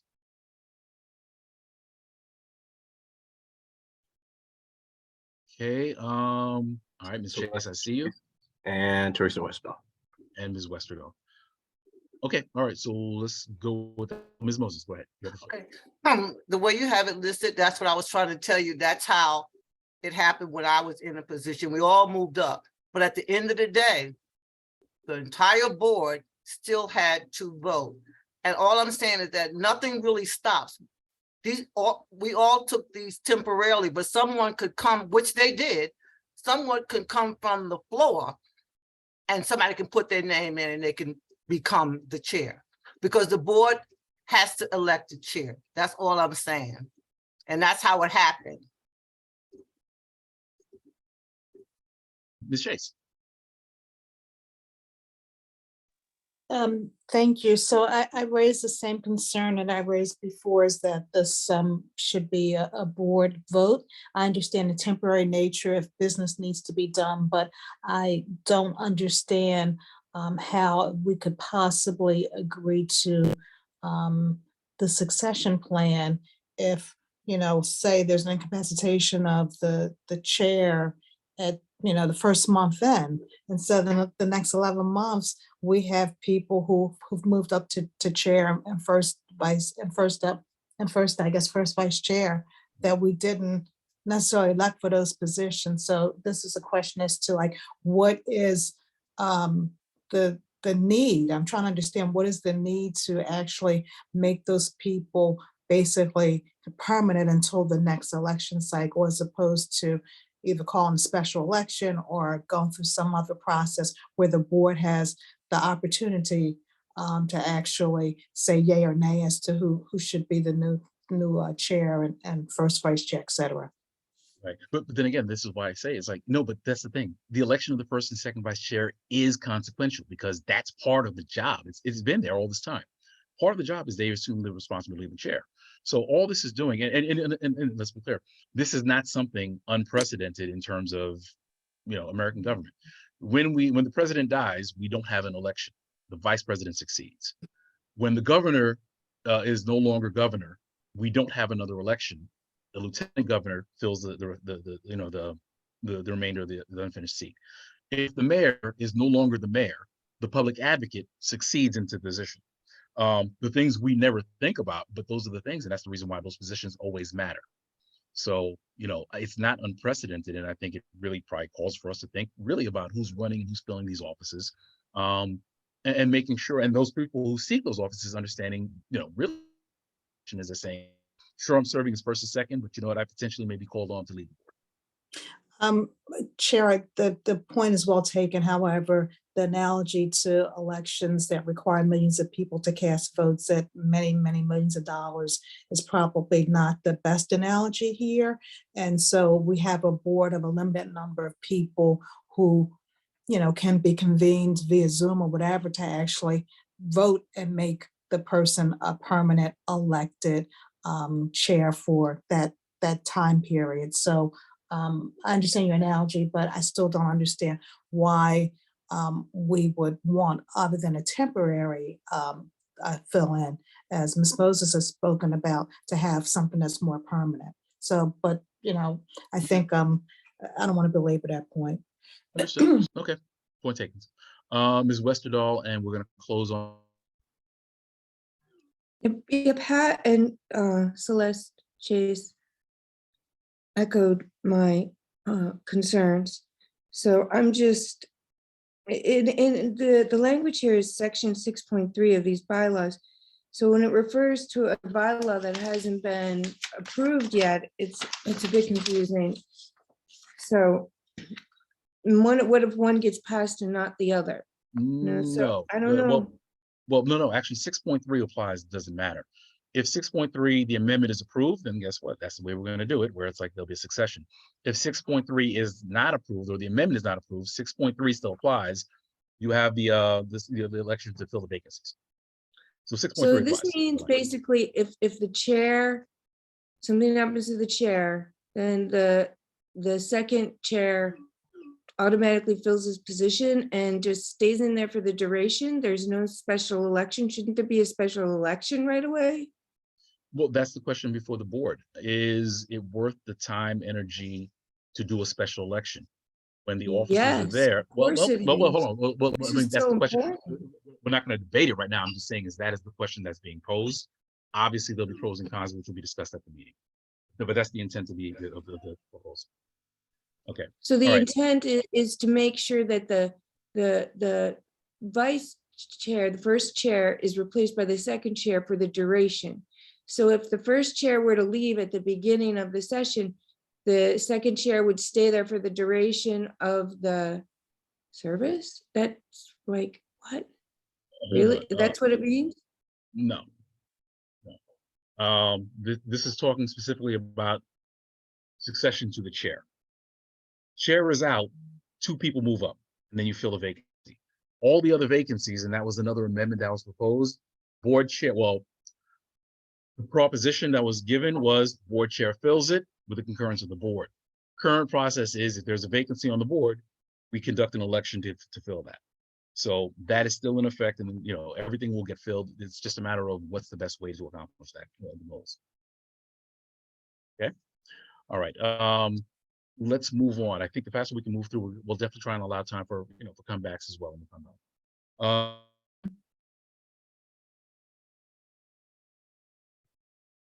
Special meeting of the board. Okay, this one is pretty straightforward. That last sentence on paragraph 2, special meetings is just added that attendance is required for duly convened special meetings, and excused absences will be noted as part of the attendance record. The intent for this one is to make sure if If the alarm bell goes up and the flag goes off, that means we need people to come in for a special meeting.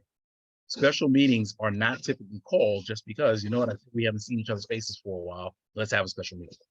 Typically, they're done either at the request of, there's a certain number of members of the board who have to petition for it. The chair can call one, or the borough president may call one. So the idea being that there is some urgent matter that needs to be considered. So with that being said, we're adding a little bit more in terms of the teeth of that, where the expectation is if special meetings are called, board members will do their best to attend or be excused, or it counts to your account. Now, 10 meetings for the year, special meeting, it doesn't kill you. You're fine. But the only thing we're saying is it forces, you know, it really kind of reinforces the fact that special meetings are important and they should be considered as part of the attendance. We'll take questions with respect to that right now. So if we use a raise hand function, we'll recognize people. Ms. Wessel, do you have a question about this one, or is that from the last one? That's from the last one. I'm still reading this one. No worries. All right. Okay, Ms. Chase, we're going to see you first. Are there any other questions with respect to this amendment? Suki, Okay, I see Ms. Chong. Is there any other questions? no hands are Okay. right. All right, so Ms. Chase, Ms. Chong will close and then we'll move on to the next one. Okay, Ms. Chase. Okay, so a quick question about attendance and the transparency of the attendance records. So is there any consideration given, because attendance is such a big part of removal and not being kind of fulfilling your duties, is there any consideration given to having more transparency and member attendance, so that there be some log that either all of us could see, or we could at least see the attendance for ourselves? Because it may have been misrecorded. There may be excused absences where that wasn't recorded properly either. So it's just that it's such a big issue, but there's really no transparency around it. And I think that even the board should know beforehand, you know, why people are coming before it with respect to issues like, you know, to know that, you know, members are not showing up. But that's just a thought about transparency for the records, and so that we can all know what's going on, not only for ourselves, but for the board and in general. Right. Attendance records are maintained by the board office. Typically, there's a point during the year where those will be transmitted to Borough Hall in terms of they track those to make sure that people are coming, and if it comes for reappointments. I'm sorry, I'm losing my train of thought. Here's the thing: more often than not, you're not worried. Most people don't worry about their attendance. One, either because they're showing up so they know they're not in trouble, or they're not showing up and they don't care if they're in trouble or not. So, you know, publicizing the list, you know, there may be some value to it. I'm not sure. That can be an operational session we can have with the DM and keep up. You know, so we can look at it, you know, from that perspective. But again, I think most often than not, it's like most people, you know where you stand. If you're a member who's been coming in every month and you're there and you get a letter, it's like, no, we're gonna have a conversation. Somebody's messing up, and you can do that. But more often than not, I'm not surprised they're getting letters. Or if they are surprised they're getting letters, that's something else. Ms. Chong. So I agree that special meetings are important and we don't often have them. But nevertheless, if attendance is going to be required, have you thought about putting an upper limit on the number of special meetings? You know, I'm on one of those committees that meets all the time, plus there are like all sorts of outside meetings involved that we need to attend. The second thing is, with respect to what Celeste was saying, I agree that it might be helpful to remind people of their attendance record, and early and often, you know, from day one at the beginning of every meeting, if there's some kind of automatic and transparent policy, like if you have 3 consecutive absences, you'll be automatically, you know, and there's automatically initiate a removal process.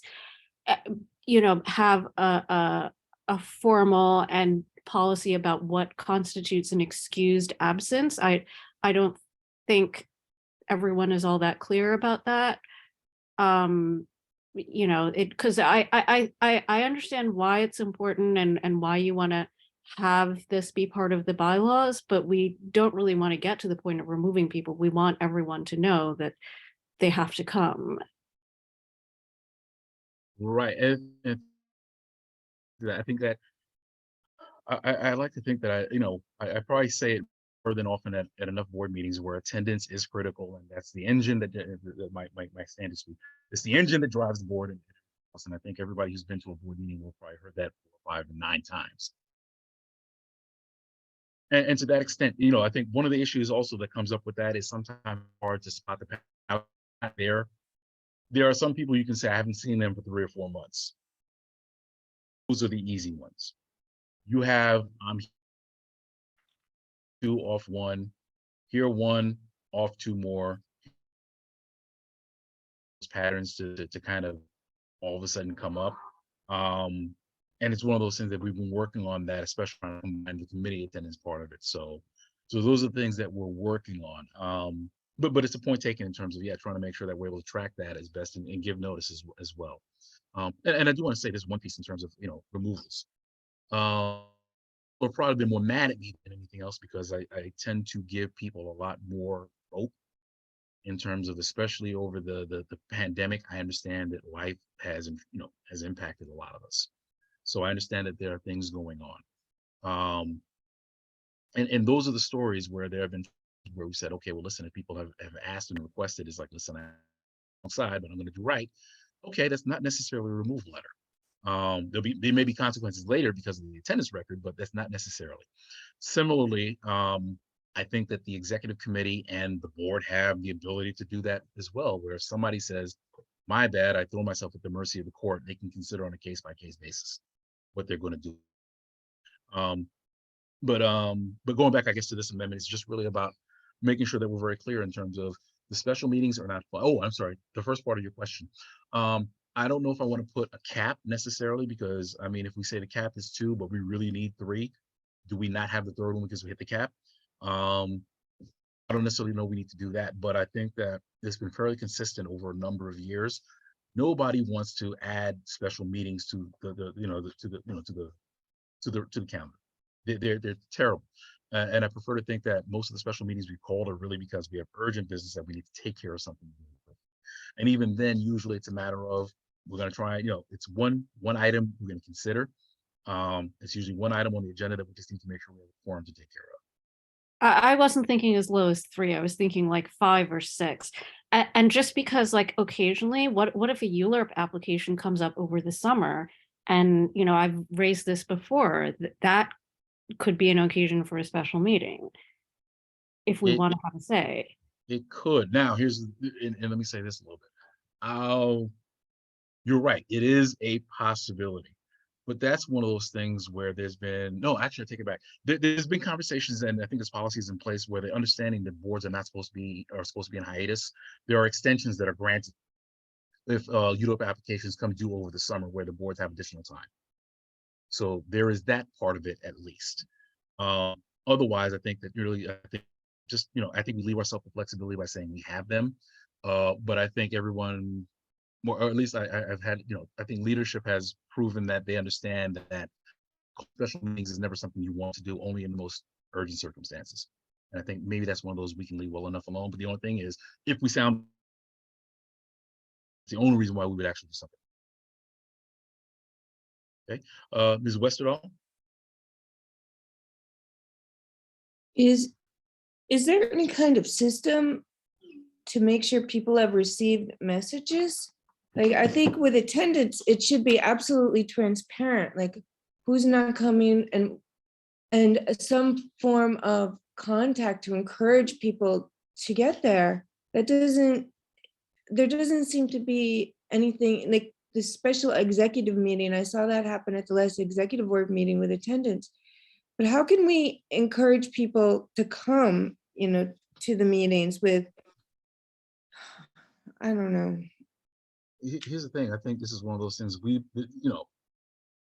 and I say we, I mean myself and the district office, and this is where I really tip my hat. They've been really trying hard to word out in multiple ways. Is there any kind of Almost one- process for contacting people when they don't show up afterward? Like, or maybe during the meeting, like, you're not here, reminders? Is there any kind, it would be good if there were like a text reminder system. It's, You know- it's- Yeah, but it's, we don't have that capacity. Ms. Westerdahl, the information goes, we've been more than generous in the board office. I mean, we are sending calendar invites now, right? The reality is that we disseminate this. There's ample time for people to know when their meeting is because they're on the committee, so they should know when their meeting is, right? The information is disseminated, right? If they're not going to show up, then they're not going to show up. The reality is that we're adults, they have a responsibility. yeah, and just to exit that, I think we set the expectations pretty early in the year. We do our best to try and make sure we put calendars out. So the board meetings, and we try and anticipate things like holidays and everything like that. It's really incumbent upon members to try and make sure that they're scheduled for that. If you're a member who hasn't gotten an email in a while, yeah, call the board office to find out what's going on. I haven't, is there something going on? Is my email correct in the database or whatever? But I think people have more than enough opportunity, and we're all grown people and we're all on the board because we've asked to be here.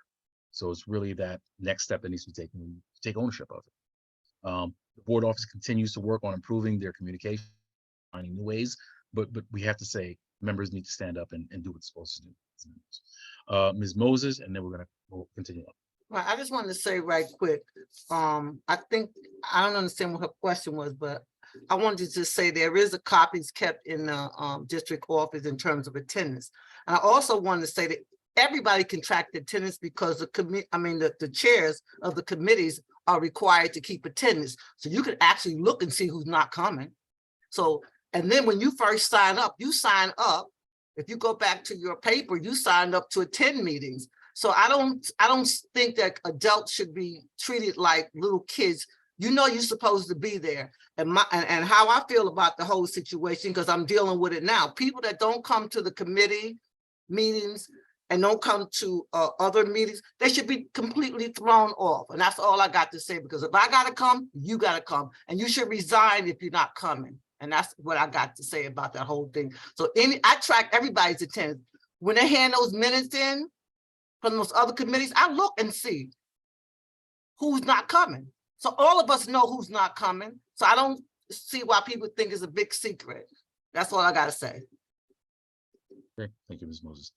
Okay, we're going to continue on. I think the next one's actually fairly straightforward. No, I'm sorry. Where are we at?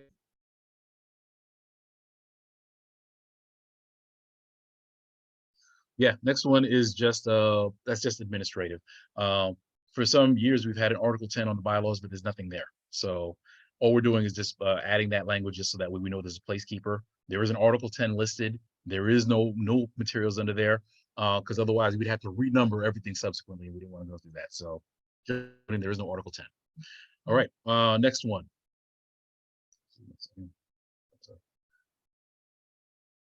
Okay, upon the death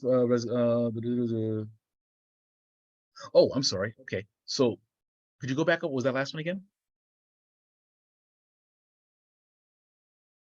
Okay, so I think that was the first initial set that I had. Oh, no, sorry, here we go, 11B. This one is with regards to the district manager process. There have been questions over the years. Hopefully those are the last times we'll have those questions, because we have a district manager now. But in case it should ever arise again in 30 years when Dante finally decides to leave, there was a question around that last section in terms of the board at its discretion may, 1, reject the candidate submitted for consideration by the search committee, 2, direct the search committee to submit additional candidates. And I'm sorry, the one piece of language should be, or 3, direct the search, the chairperson to constitute a new search committee. The challenge has been in the interpretation, of that. If if you have to do all 3 acts, or there's some portions of them you have to do. So this is just so that way, and when you get to that point in the search process, there are 3 options the board would have. We just want to make sure that was specified. Questions? Put your hands up. Suki, I do see you first. Go ahead, Suki, we'll take you first. I don't have a question. If my hand is still up, that's a mistake. Okay. All right. Thank you for that. Are there any questions with respect to this? Okay, good. Okay, next one.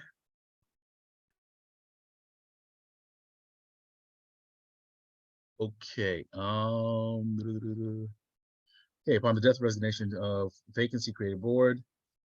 Why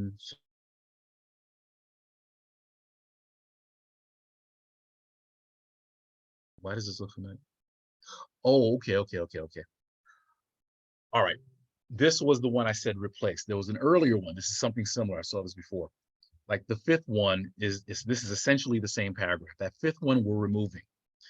The only difference between that fifth one and this one is that we are adding, that we added additionally a member appointed to fill a vacancy shall meet the requirements of a qualified successor as outlined in section 6.1C. So in other words, whoever's going to fill the spot would normally have the qualifications to fill the spot. So it's not a matter of there's a new member on board, he's on board 3 months, but he wants to be the secretary. So we put that member on board.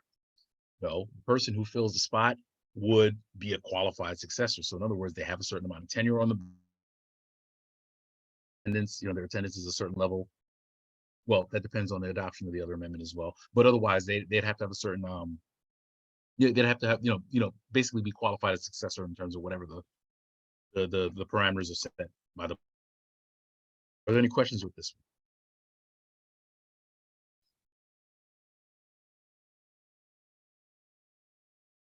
one? Okay. Seeing none, we're going to go down. Is Ms. Loisel here? Is she here with us this evening? Let me just look. Don't think I see her. Courtenay. I don't see Courtenay. Okay. All right. Well, let's go back. This one I think is straightforward. Actually, this is probably the easiest one here. Basically, everywhere we see chairman, chairwoman, we are just going to change the chairperson. That's it. So this is a text change that would just make throughout any place where they refer to the chairman or the chairwoman. Okay. Next one, I can't see on mine who the maker of the proposal was. Kyrie's. Kyrie. It's Kyrie's.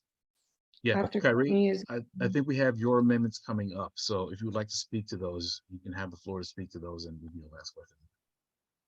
Oh, sure. I'm like Fred. In the beginning, it was only yourself and myself who made changes. It's me who's up. So it says here, my proposed amendment, and I want to apologize in advance. I didn't see the written correspondence of everything until after. I was using my cell phone, so some typos may have come. So, all right, it says here, each standing committee shall consist of a committee chairperson, such other appointed members as volunteers and are appointed by the chairperson of the board. Non-board members shall be appointed to committees by the chairperson of the board and/or the committee chairperson. So my proposed change is going to be each standing committee shall consist of a committee chairperson, such other appointed members as volunteers and are appointed by the executive committee of the board. Non-board members shall be appointed to committees by majority vote of the executive committee, chairperson of the board, and/or the committee chairperson.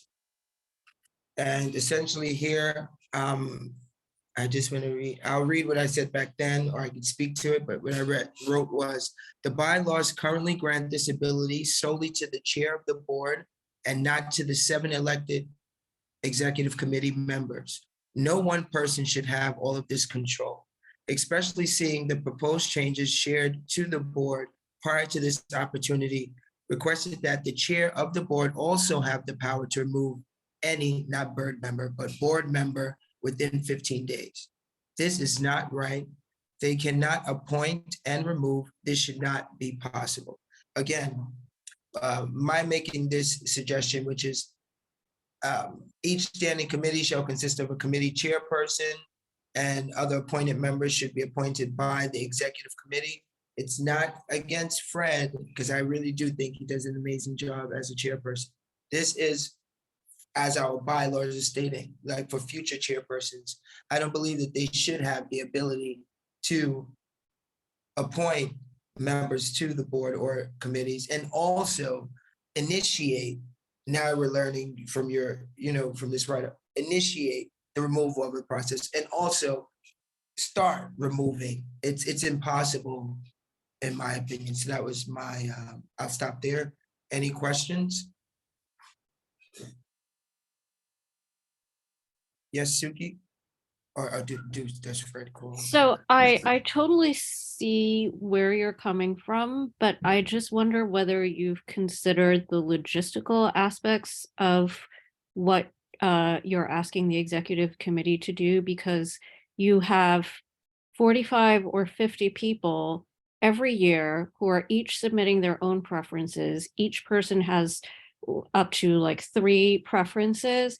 And so somebody has to coordinate all of those and attempt to give as many people as possible their, their choices, as well as considering whatever other factors they consider. And it's a big job. And if it's being done by committee, it becomes an even more complicated job. And it's probably easy, I'm pretty sure the chair does this together with the district manager, that it's probably easier to have one person do it. That said, if somehow for some reason like a small number of people are just not getting their committee choices for some inexplicable reason, should there be an appeal process? I don't know. And the other thing is I just want to make sure that everybody's aware that regardless of what committee you're actually appointed to, you can attend any committee meeting you want to. They're all open and you can participate. I know my chair reserves time for people who are not committee members to speak. And at the end of the day, I think the purpose of the board is to give the community a voice. So when you speak, that's when you have influence. It's not simply being a member of the committee. That's all I have to say. All right, so just to get the speakers list established. So Ms. Moses, we're going to see you next. Ms. Chase, we'll see you after that. Are there any other questions after that? Okay, so Ms. Moses and then Ms. Chase, we're going to close them. We're going to go to the Yeah, what I wanted to say is that, and I had said it to you before, I think it would be more clear if we would actually put in writing what the tasks are for the chairs, because they don't understand the task of a chair. The reason that you're taking over is that you're really trying to put everything in order so that everything runs in order. That's why you have a chair, like you would have a president. So I just think that if you put the tasks and the standards of the chair, everybody would kind of understand what a chair is all about. And the chair is our lead person, and that's why we voted that person in. That's it. Oh, one other thing I wanted to say. I'm asking everybody once again, if you want to know what the tasks and standards of a chair is, just go into the other community boards and you can see what the task is. And that is one of the tasks, by the way. If you go into almost every community board, you will see that the chairperson selects the person. And the chairperson really should. Because at the end of the day, you be selecting all your friends who don't even come to meetings. So that's why we have a chair. And that's why we can also vote out a chair. And I'm done. All right, Ms. Chase, and actually I do have one point I wanted to add with respect to that, but okay, go ahead, Ms. Chase. For clarification, to make sure I understand what's contemplated here, is it that the chair appoints both the chairperson of the committee and all of the members, or is it that the chair appoints the members to the committee and that the head of the committee would be voted in by some other mechanism or the executive committee? So I'm a little bit unclear as to how the process works, and hopefully you can clear it up, and that way I can better evaluate the proposed amendment. Current process is the chair appoints both the members of the committee and the chairs of those committees. And I think further on, there's language where the chairs of the committees are all responsive to the chair of the board. Okay. That is current process. All right. So is there any? Oh, I'm sorry. Hold on. Actually, let me just add this one thing. That's the piece I was going to add, just to add color to that as well. So even that selection is supposed to be done taking into, and there's language in the bylaws about that, taking into account the preferences of the members. That's part of the reason during the summers, you should have received surveys asking what your preferences were in terms of committees. So the idea being not necessarily where it's like, the chair is throwing people wherever they want, but it's more in terms of taking into account what committees they're asking, they're requesting to be a part of. I'm sorry, I didn't just want to add that piece too as well. Okay, so I guess I have a question about whether or not there's any tolerance for bifurcating it so that the chairs of the committee are selected by the executive committee, where the members of the committee can be selected by the chairperson, so that there's a little bit more input by the executive committee as to who should be head of each of the standing committees. So it's just a thought. I'm not saying that any way is the right way, but to think to kind of instead of having it all or nothing, maybe bifurcate the process as well. Currently, part of the responsibility of the chair over that summer period is to make sure they stand up the committee so that way they're ready by about September, October. So that's always been and that's part of the reason why I think is especially because the board is not in session at that point. That's the reason where the chairs they draw that straw where they got to work with the district manager in terms of making sure the committees are stood up. But otherwise, typically that's one of the challenges. That would almost call for special meetings, multiple, in terms of if you have the committees, getting those together, getting the timing together. And also the other challenge with that is that because we're supposed to be on hiatus, the expectation is not that we have as much public input because most people have gone to the winds over those 2 months. So that's part of the reason why the challenge is just make, somebody there keeping an eye on the ship in terms of they're responsible for that. When everybody comes back, everybody's ready to roll and conduct business by the fall. Okay. All right. Kyrie, if you could do, I think the next one is yours as well. Is that correct? Yes, okay. So my second amendment, which would be 7.1, where it says the chairperson shall be the chief executive officer of the board. All reports required by the charter shall be filed by the chairperson. The chairperson shall preside at all meetings of the board and shall be an ex officio member of all committees except the nomination committee. And then my proposed change states the chairperson shall be the chief executive officer of the board. All reports required by the charter shall be filed by the chairperson. The chairperson shall preside at all meetings of the board and shall be an ex officio member of all committees except the nomination committee. Under no circumstance should the chairperson of the board simultaneously serve as a chairperson of or / on any of the other committees. And then my rationale that I gave back then was there could potentially be a conflict of interest for the community of the if the chairperson of the community board also serves as the chairperson on any of the subcommittees, as we should say, especially when there are other community board members that could. Also, it clearly states in the current bylaws that the chairperson shall be an ex officio member of all committees since joining the board. All right, and then I have my other stuff. So essentially, that's what I'm saying. Okay, we'll take questions on. Any questions? Yeah. Oh, and again, the reason that was brought up is because currently, the chair, as we know, has been serving on as the chairperson for other subcommittees as well. That's it. Okay. I do have a comment. Let me raise my hand. I do have a comment as well, but I'll take mine last. But other members who have questions.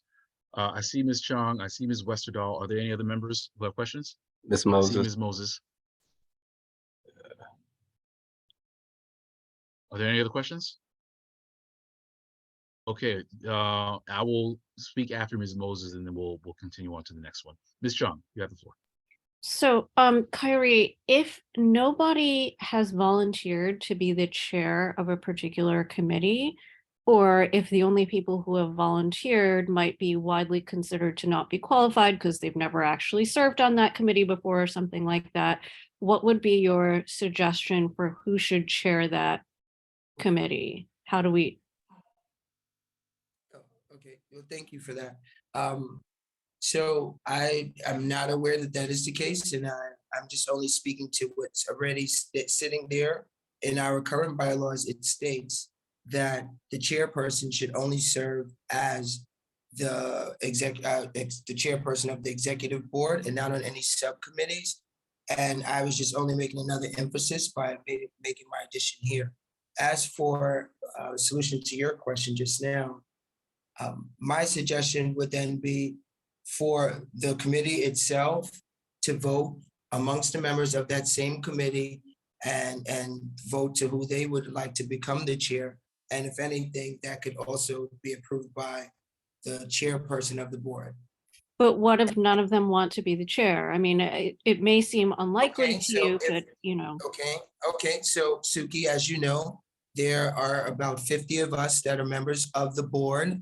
Okay, so just as we were talking about attendance and seeing if everyone else wanted to be a part of attendance and why we should readily remove persons that weren't there for 70%, we can then open it up across that from that committee. If members of that particular committee weren't interested, there are several other members who I'm sure are competent and possibly would want to step up to that challenge. And then ultimately, if there is no other way, then we should change what the current bylaws state, that there should not be a case where there's the executive committee chairing more than 2 and 3 boards, especially seeing as there are not just 5 or 10 members, we have about 50 members. Just say 30 if you argue that some don't attend. Thank you. Ms. Westerdahl.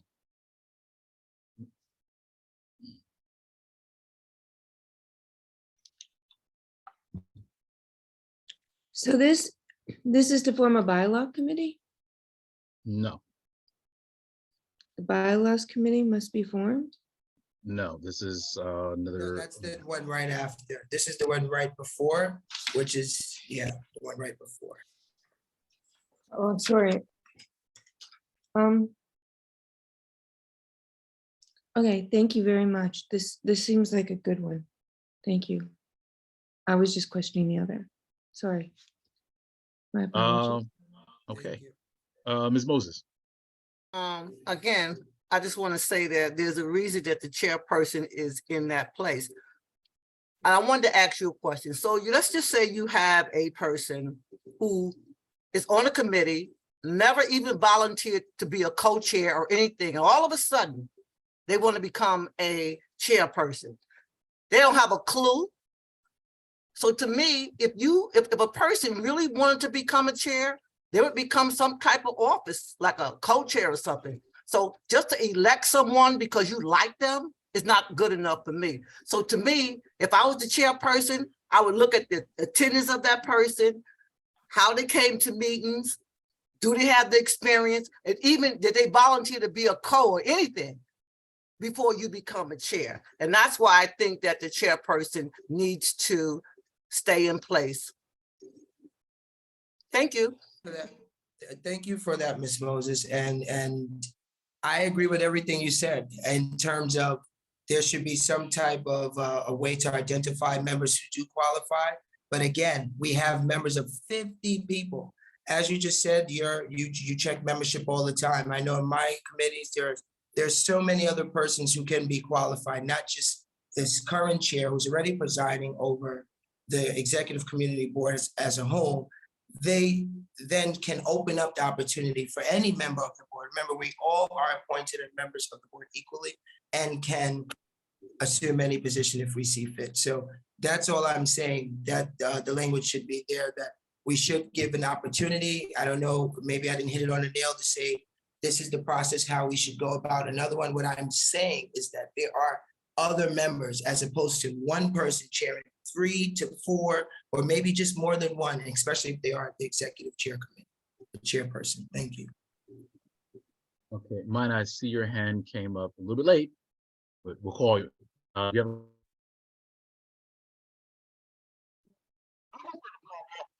Okay, I understand. We don't. No, no, no, sorry. These meetings. We're having there's some microphone issues. We can barely hear you.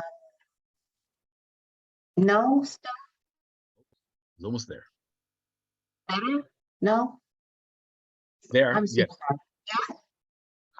yeah, I think you're good now. Right. The issue that I'm having tonight is Oh, no, it went out again. I'm sorry, it went out again. Yeah, it sounds really tinny. Are you on a microphone or are you on a computer or? computer. Yeah, it was Mhm. coming through. Yeah, it's coming through a little tinny. All right, I'll tell you what, try and see what you can do. I have a couple points I wanted to make, but we'll come right back and see if, if it's better, and just see if we can make some adjustments. Okay, so with respect to the amendment, I just wanted to make sure that there was clarity in terms of the role of the chairperson and the committees. The chair of the board is, not excluded by the bylaws from being the chair of any committee. That is nowhere in the bylaws. There's no such language that's in there. So I just wanted to make sure that was clear. Two, I want to make sure it's clear as well. Chairpersons of boards simultaneously serving a leadership position on other committees is not unprecedented in city practice. There are a number of the boards surrounding and in the city that allow for it, where you may have a chair that may serve in another capacity as well. I think at that point, it really depends on what's the lineup that the board is trying to set up in terms of the leadership. And I also wanted to clear up something, only because this has come up several times, and I just want to clear it up as misinformation in terms of there has never been a time. I currently serve as chair of the Transportation Committee, where I've taken on and I've appointed myself to that position.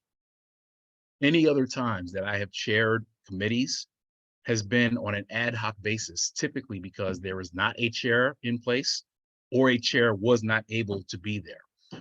More often than not, what the bylaws do is it empowers the chair of the board to appoint another member, either from the committee or from the board or from the exec, to ad hoc chair a meeting of the committee, if there is no one who's able to do that. So just to be very clear, on several instances, that has been the case where I've appointed ad hoc chairs. More often than not even me. The pinch, if nobody else is available, I've served as ad hoc chair, and then the records even reflect that, where it's like I was the ad hoc chair of that meeting, not the chair of the committee, but the ad hoc chair. And again, I think that it's very clear that in terms of there's no serving on 4 committees. The chair of the board chairs the general board meeting. The chair of the board chairs the exec committee meeting. Chair of the board, if they've been designated as a committee chair, will serve as a committee chair, and they'll do that. Otherwise, they may serve as an ad hoc chair. And again, just to be very clear, more often than not, it's because we're in a pinch, somebody needs to run the meeting. And more often than not, that is specified in the notification. Somebody's gonna be serving as an ad hoc chair. They'll do that until the situation is rectified. And a chair, if there was no chair, is either selected or until plans are made for whatever the subsequent meetings are for that. But I just wanted to make sure that information was there so that way we were on the same page. Okay. All right. Actually, could we back up? I thought there was another one that I thought we skipped. Yeah, also, I'm not sure if Mina got her mic. Oh, and I apologize. Mina, is your mic better? Are you good now?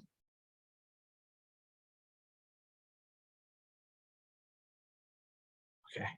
So, okay, which? Okay. If you're able to rectify it, we'll probably see. We'll do a last go around, so you can ask.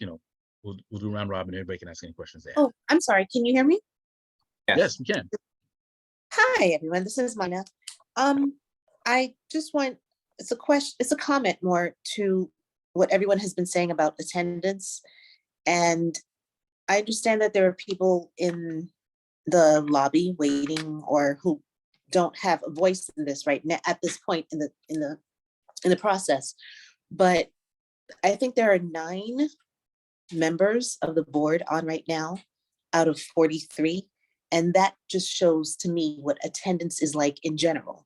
Because if we're going to sit here talk, we're advocating for people, who don't have the time or the ability to attend right now. And I'm not trying to kick anyone off the board, but when it comes to the process, when we don't have attendance, I remember being on a call once for 3 hours and we were not able to vote because we didn't have quorum. And that's not fair to the community, not even the board members. It's not fair to the community because I remember this man spent, I think it was like $50,000 or something fixing up his establishment and just needed a vote from us. And we did not have quorum when he spent all this money. And yes, he had his money, whatever, he's a business owner, whatever, but this is a business in our community. And it's not fair to that business and to the community to not have quorum because there are members who are not official, who are not participating in the process. So we're sitting here advocating for people who, if they wanted to be here, they would be here. And we're spending all this time, talking about, well, the 3 meetings, 4 meetings, 5 meetings, when right now they're not even here, I'm sure. So if we could maybe just speak not to the attendance issues that are here tonight, but more to the process issues, but to talk about attendance for people who clearly, maybe they just have something else going on in their lives. I understand it, but we shouldn't have to be wrangling people in like, okay, remember the meetings tonight, because no one, I don't know if anyone went and knocked on anyone's door and said, hey, you have to sign this and become a part of the community board. If you wanted to be here, you'd be here. I remember I was on a committee meeting last week with someone who was sitting by her husband's hospital bed, chairing a committee. And I'm not saying that everyone has to have that dedication, but I'll advocate for that person before I advocate for someone who's missed 3 or 4 meetings because, they didn't get the email, so on and so forth. And that's my comment, and that's all I have to say. Thank you. No, thank you for that. Points well taken. I just do want to say this though, because this is an informational session, so this is not an actual meeting.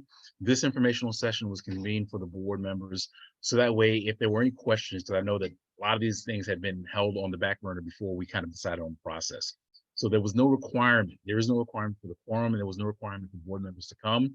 It was an opportunity for people who had questions to be able to ask and get information in preparation for the board next week. So I just want to say that so that way I don't want us to take any not being at this meeting as an indication of lack of interest in the board, because this wasn't one of those that counts. But conversely, some of the other amendments speak to the ones that do count, make sure you're showing up and make sure you're accountable. But thank you for that comment. Fred, I understand that this is not a required meeting. At the same time, when we go now to the required meeting, those same people are going to have objections and say, we haven't had a chance to discuss it. We haven't had a chance to look at it. And then that's going to be another 3 or 4 hour meeting because people did not take the opportunity to be here tonight. And that's what upsets me. No, it won't. It won't. That we're not going to tolerate. If you have general commentary, if you have whatever else, but if it's a matter I didn't get to, this has been out in the sphere long enough and was given the opportunity to ask those questions. So, but to that point, yes, I want to address that. All right. Okay, so I wanted to go back to. Yeah, I did skip one. Right, there should be one further back. Dante, can you go back one? Yeah. Wait, Suki has her hand up. I don't know if you were going to allow. Suki, you spoke once. Is there something additional we need to address here? Or is there an additional question? Well, yeah, going back to the issue of how chairs get appointed and who gets to serve as chair of the committee. This is for you or for Kyrie or anyone else.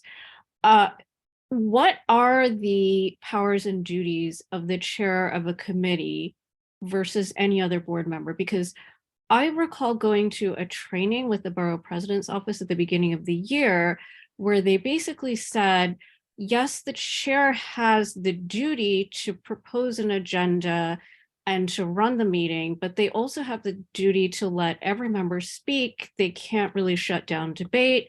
They can't prevent, a member from proposing something for discussion. I mean, it seems to me like the chair actually has more duties than powers based on what I heard from the borough president's office.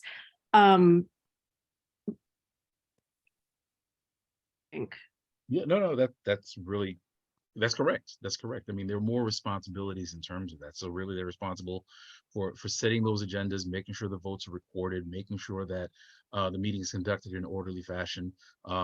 Members have rights that goes on the board level and that goes on the committee level as well, where they're able to speak. Now that's circumscribed. Now, it doesn't mean everyone has an unlimited right to speak.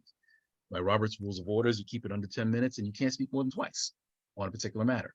So there's a point, yes, it should get shut down, but the chair is not above, the chair is not over and above anyone. They just have certain defined responsibilities per whatever their organizing docs say, which in our case is the bylaws.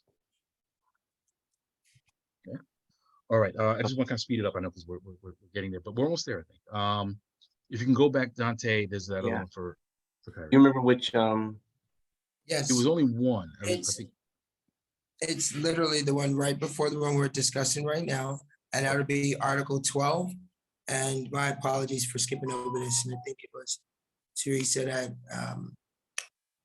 said it before, so you were right. All right. It says, the current amendment reads, these bylaws may be amended by a majority vote of the members. Hold on, I have to get close so they can see. Sorry. These bylaws may be amended by a majority vote of the members of the board present and voting after at least 10 days written notice to the membership of the board setting forth the proposed amendments. So my proposed change is a bylaws committee must be formed with at least 5 to 7 board members to conduct the process for amending the bylaws.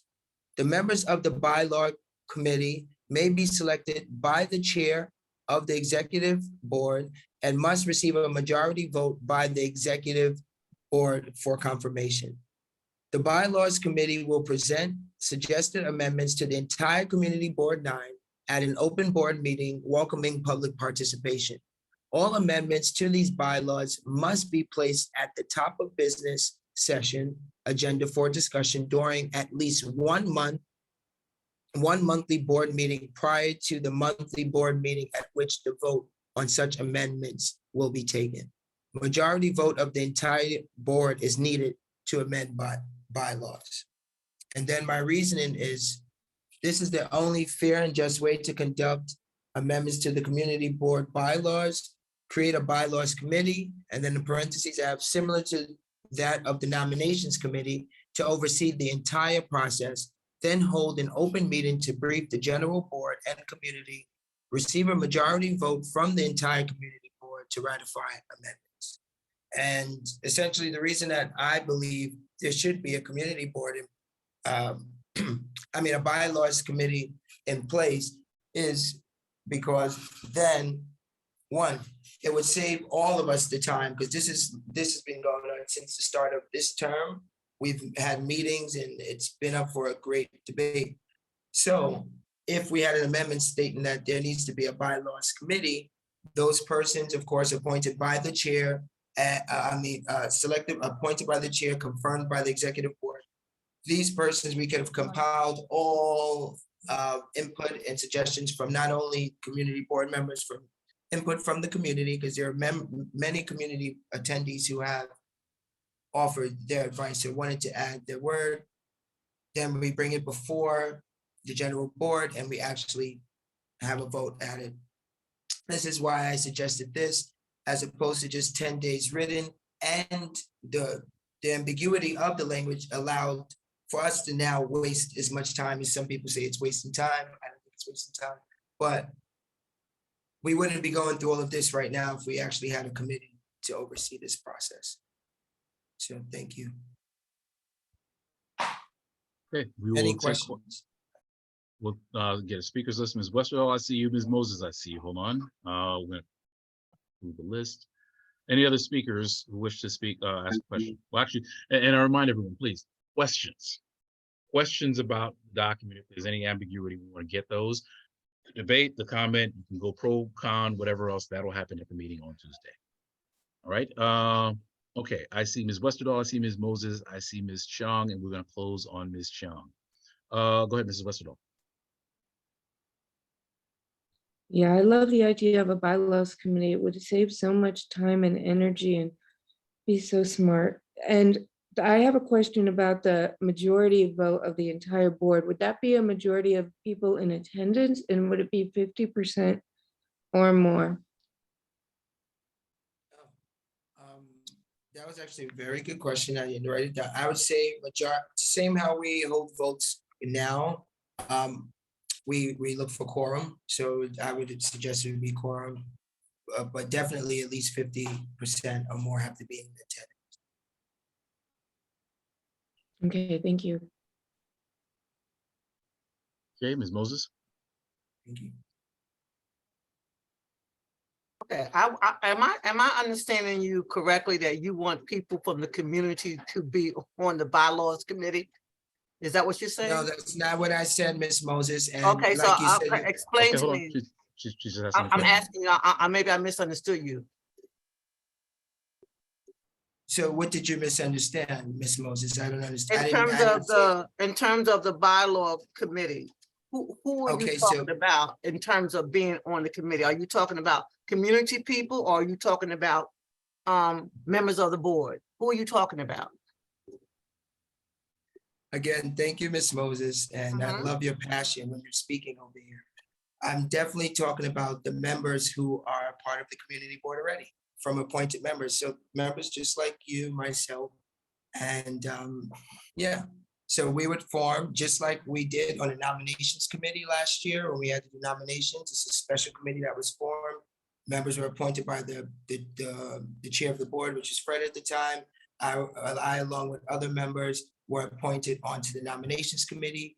I was the chair of the nominations committee. We presented all of the nominees. Thus, here we are. I'm saying that the same exact process, a similar committee should be formed for the bylaws. And or just like we have for public safety, we should have a committee formed for the bylaws whenever that time comes. Oh, okay, I guess I misunderstood you. I thought you was talking about community people being on the bylaw. No, Ms. Moses. Oh, okay, Thank you. well, thank you for the correction. Okay, Ms. Young?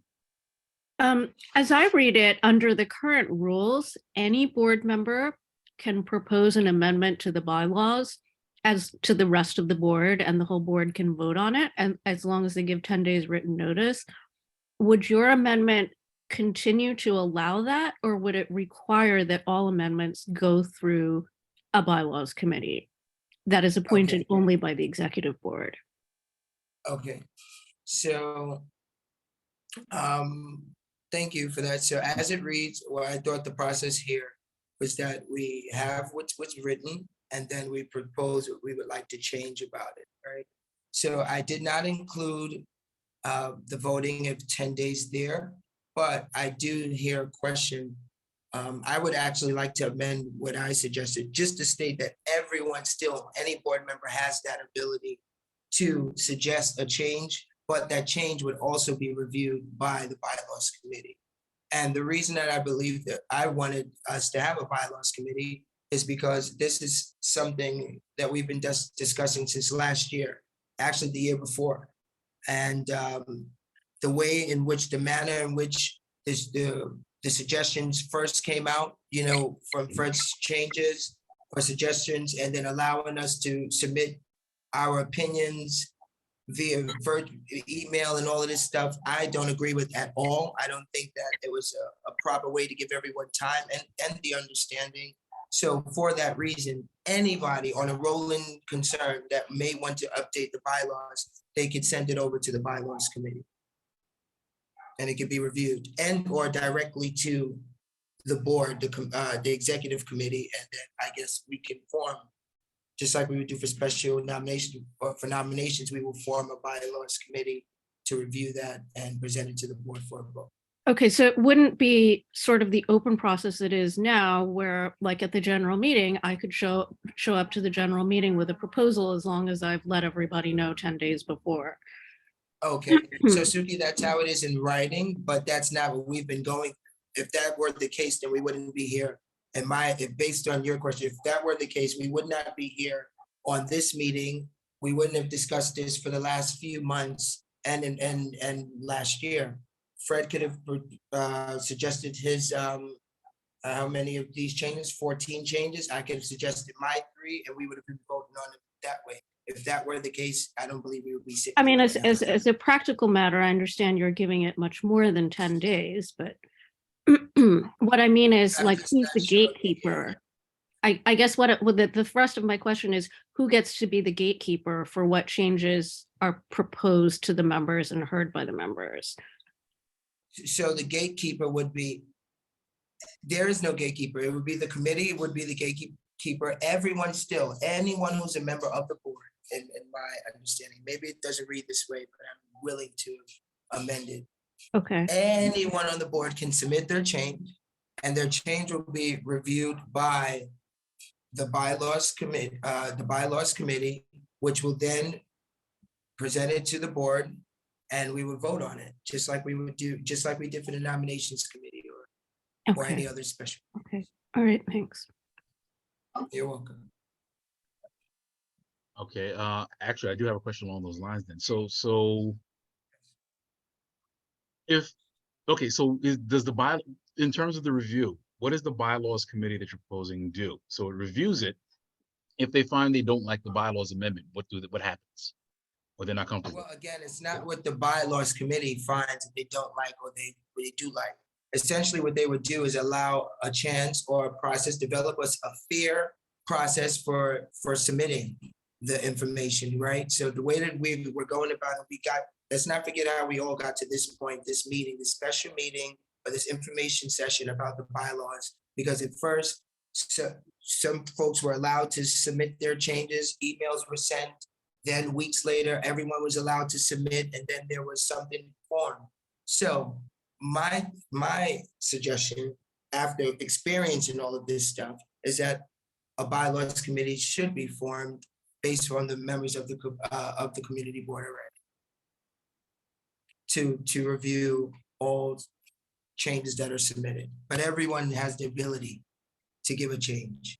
And the reason for this bylaws committee back then, how I was feeling at the time of writing this, is because I didn't feel like everyone had a chance to really have their opinion be heard. And thus it was done electronically, again, by a spreadsheet. It wasn't the proper way. Oh, and then two, the public has been out of this. They haven't had a chance to voice their opinion. Whereas if we were in an open forum, even though we are members of the community, I'm sure public participation would be welcome. And there's no way of doing so recently. So that's why we should have a transparent bylaws committee. I'm not supposed to butt in, but that's why I asked him earlier. He keeps talking about the community. Community has absolutely nothing to do with how we run the board. I guess that's So, where Ms. I have my Moses, problem. So your problem Keep is saying only the because community. I don't get Hold you. on, one at a time. Hold on, one at a time. Let Ms. No, Moses okay, finish I and hear then her. Kyrie. Hold on, Ms. Moses, are you finished? No, I just wanted to say that's what I was trying to ask him earlier, because at the end of the day, when he keeps saying the community, I understand what he's saying about the bylaws committee, and I agree with him. But the bylaws committee will be looking at the charter, all the legal Exactly, which- ramifications around that. Yes. So we keep saying Yeah. the community has nothing to do with that. What I'm saying is, when I mentioned the community just now, Ms. Moses, if you heard me and if you read the document, it's what I'm mentioning of the community. Remember, we are members appointed to the community board. So we are put here to service what? The community members. So the fact that you continue, in my opinion, to want to exclude them in some way or make sure that I'm not including them in some way, to me is a little, I don't understand. However, they will not be in person. They will not be voting. However, if we were in person and we weren't on video calls, and if they weren't sitting downstairs in the attendees list with their hands raised for the entire meeting, they would be able to voice their opinions. And that's what an open meeting, if to my understanding, and please, Fred, or You and I anyone need else- to have a discussion later on, because I'm trying to have you to understand, if you have a business, you don't have everybody in the community coming into your This business. isn't your business. This So isn't my can we business. discuss This it offline? Because Well, I you're the one would like bringing to it up, Ms. discuss that, Moses. because I have Okay, a all right. problem with. We do need to move on. We're gonna need to Okay. move on. We can move on, but again, this is for the community. That's where we're members to serve the community. And they should Alright. be able to hear or be present, just as if we weren't on COVID, we were in person. I'm sure there would be folks saying, well, I agree with this, or there's an open commentary. They haven't been able to have their open commentary, rightfully so. And we know that they have not been. But you gotta able go to- by the charter, so that's my point. And that's what the I hear charter you. states. It Okay, speaks okay, about so open listen, meeting. so we're having the back and forth, and some of this will be the commentary. and the No, it's discussion. okay, and Oh, the okay, passion all for right. it. So we're gonna move on. So what's the next amendment? Is it one of yours, Kyrie, or I think it might be? There's a question, there's one last question, that would be Teresa, right? Ms. Westerlo, what's your question?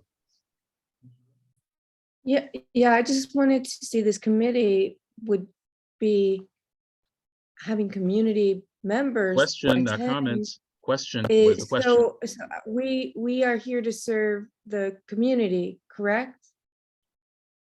We are a this- representative body representing Community District 9, correct?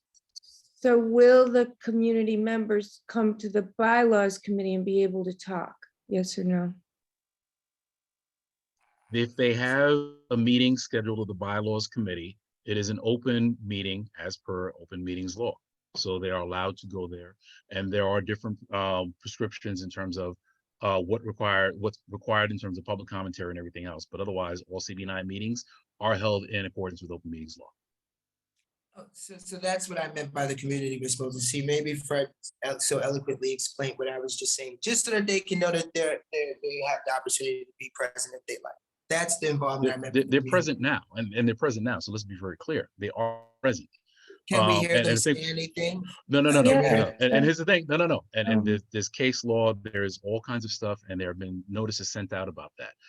The board has a responsibility to handle its business in an open and transparent manner. Doesn't mean everybody gets to jump into the kitchen and all of a sudden say that, okay, well, listen, I'm a chef too. The board has Right, that but opportunity. Fred, And hold if on, you just let me said, Fred- let me finish.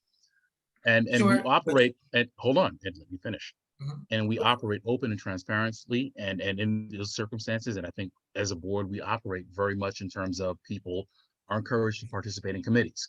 So that happens. But to say the CB9 is not open and transparent, even as we stand right now, is inaccurate.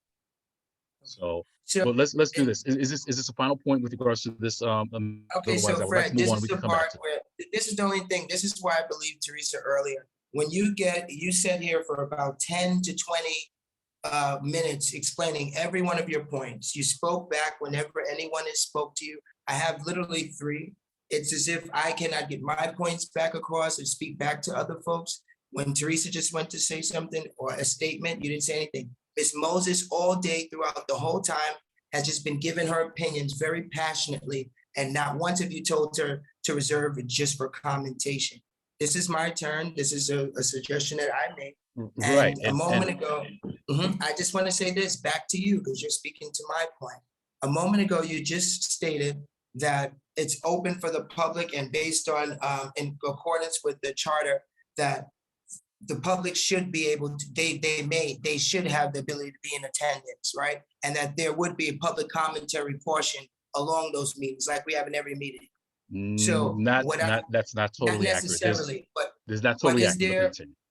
But will they not be able to? So my question is, so just say yes or no. If they are allowed to have a public comment, like if we were in person at this moment and conducting this meeting, if the members of the general public would have been able to have a commentary period and say their opinions, if that was a yes, your whole other point is moot. So that's what they need to be able to do. And I don't That's- believe they're able to. And right and now.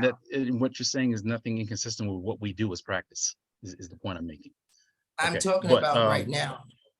I'm talking about That right was what now, we were we are talking- currently in compliance with OML. There is not a meeting, but it is open, the cameras are on, and everyone can see everything, this entire conversation.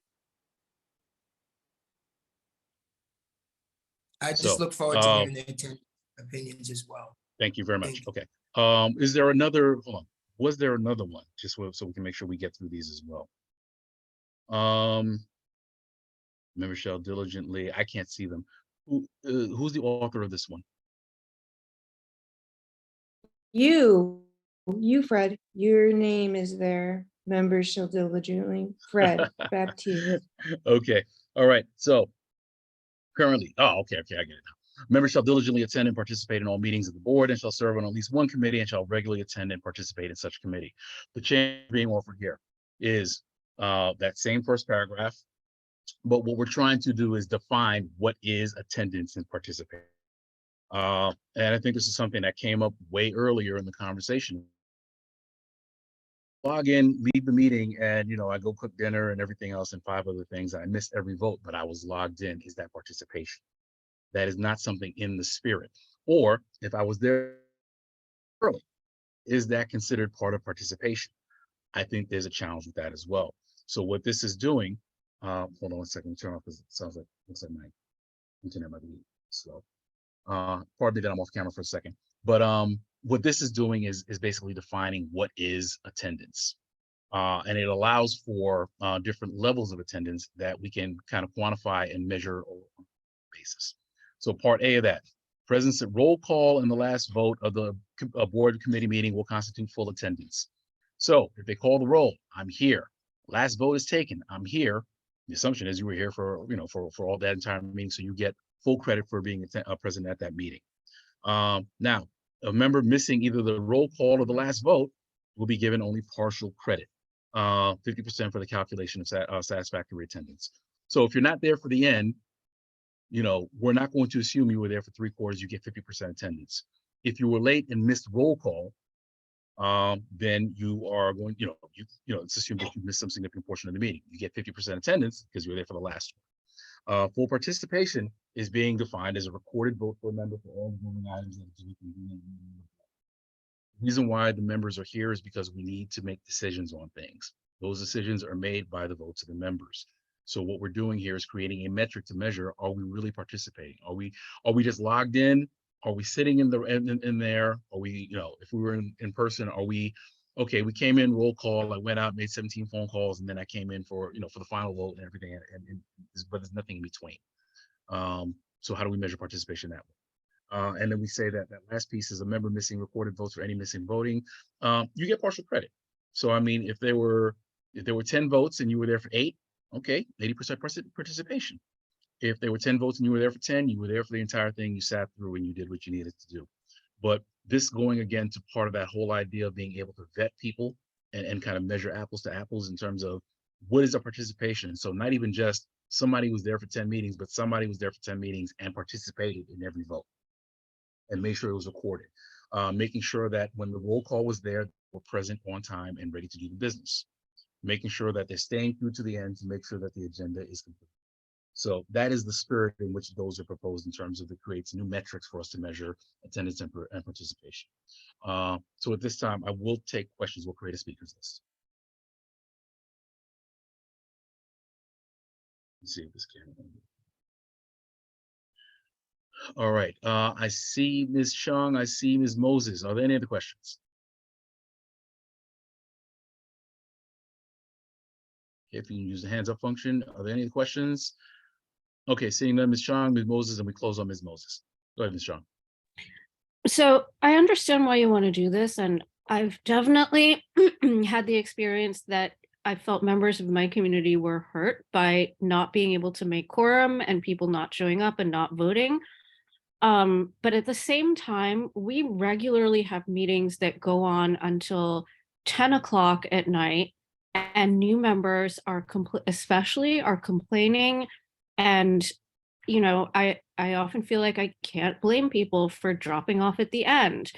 So, I'm not really sure at this point what to think about this and how do we have that balance between keeping people and keeping a diverse group of people as members and also making sure that people are participating, because we also don't want people just rubber stamping every vote because they're so zonked out by the end, but they just feel like they have to be there.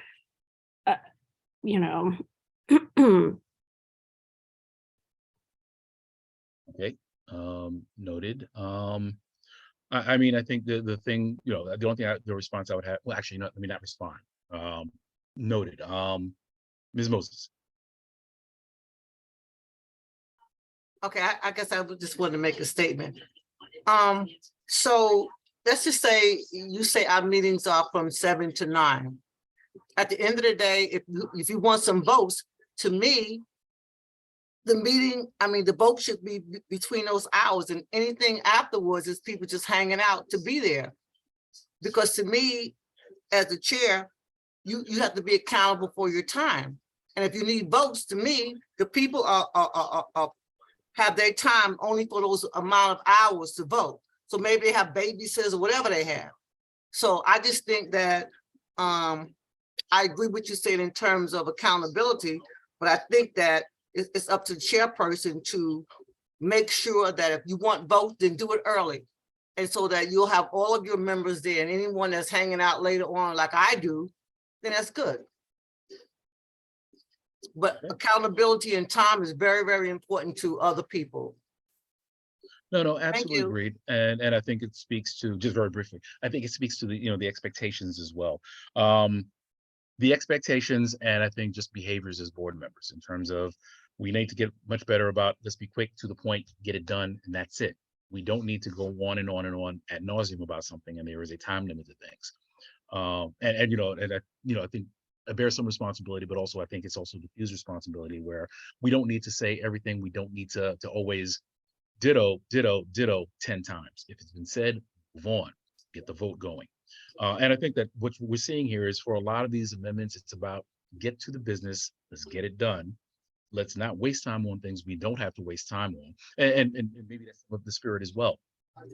Let's make sure that what's on the agenda are the things we really need to be pushing time and energy in, and we're not doing things that, or we don't have things on the agenda that take up time that we really otherwise don't need to. But that'll be some of the conversation that will happen next week, Tuesday as well. But thank you for the points. All right. Okay, so we are now going to move on. The next one is, and somebody have to call it out because I can't see it. It's mine. It's one I submitted, bylaw I submitted. I have 4 bylaws that I submitted. I'll start with the first one. Bylaw reference 8.2. Non-board members shall be appointed to committees by the chairperson of the board and or the committee chairperson. That's current. Proposed changes. Non-board members shall be appointed to the committee after attending 3 consecutive meetings of the committee. Rationale: we currently have a crisis in our committees where quorum is not being maintained due to lack of attendance. This will allow residents who are willing to take their time and commit to the committee and have shown a proven interest in the subject matter to join. It will encourage more talent to be a part of the committees and encourage active participation of non-board members in committee work. In addition, people who work for a committee should be empowered to vote on decisions. This will also do away with cronyism, where members are selected based upon their relationship to the chairperson, either of the committee or the board. The bylaws rule has been proven to be very successful in CB8, our neighbor, who are able to have quorum at their committees through interest and cooperation. So it's basically to encourage more people from the community to join our committees and hopefully our board. Just 3 meetings and they're in. Okay. Any questions? I do have one as well, so I'm gonna raise my hand, so I'll add myself to the list. But are there any questions? Okay, yeah. I see Suki, I see Kyrie. Are there any other questions after that? Nope, I don't see any other hands. I think the person lowered it. Okay. Oh, All right. and then, yeah, okay, and then you. Okay. All right. Go ahead, Ms. Strong. So I definitely think that regular attendance should be one criteria for appointment to, is an important criteria for appointment to a committee. But I'm wondering, what are the other criteria? Because I think there should be, like on land use, we have a subject where there are a lot of people with interests who might want to be appointed to the committee. I wonder if you've considered that this can cut many ways, Teresa. That's all I have to say. Kyrie.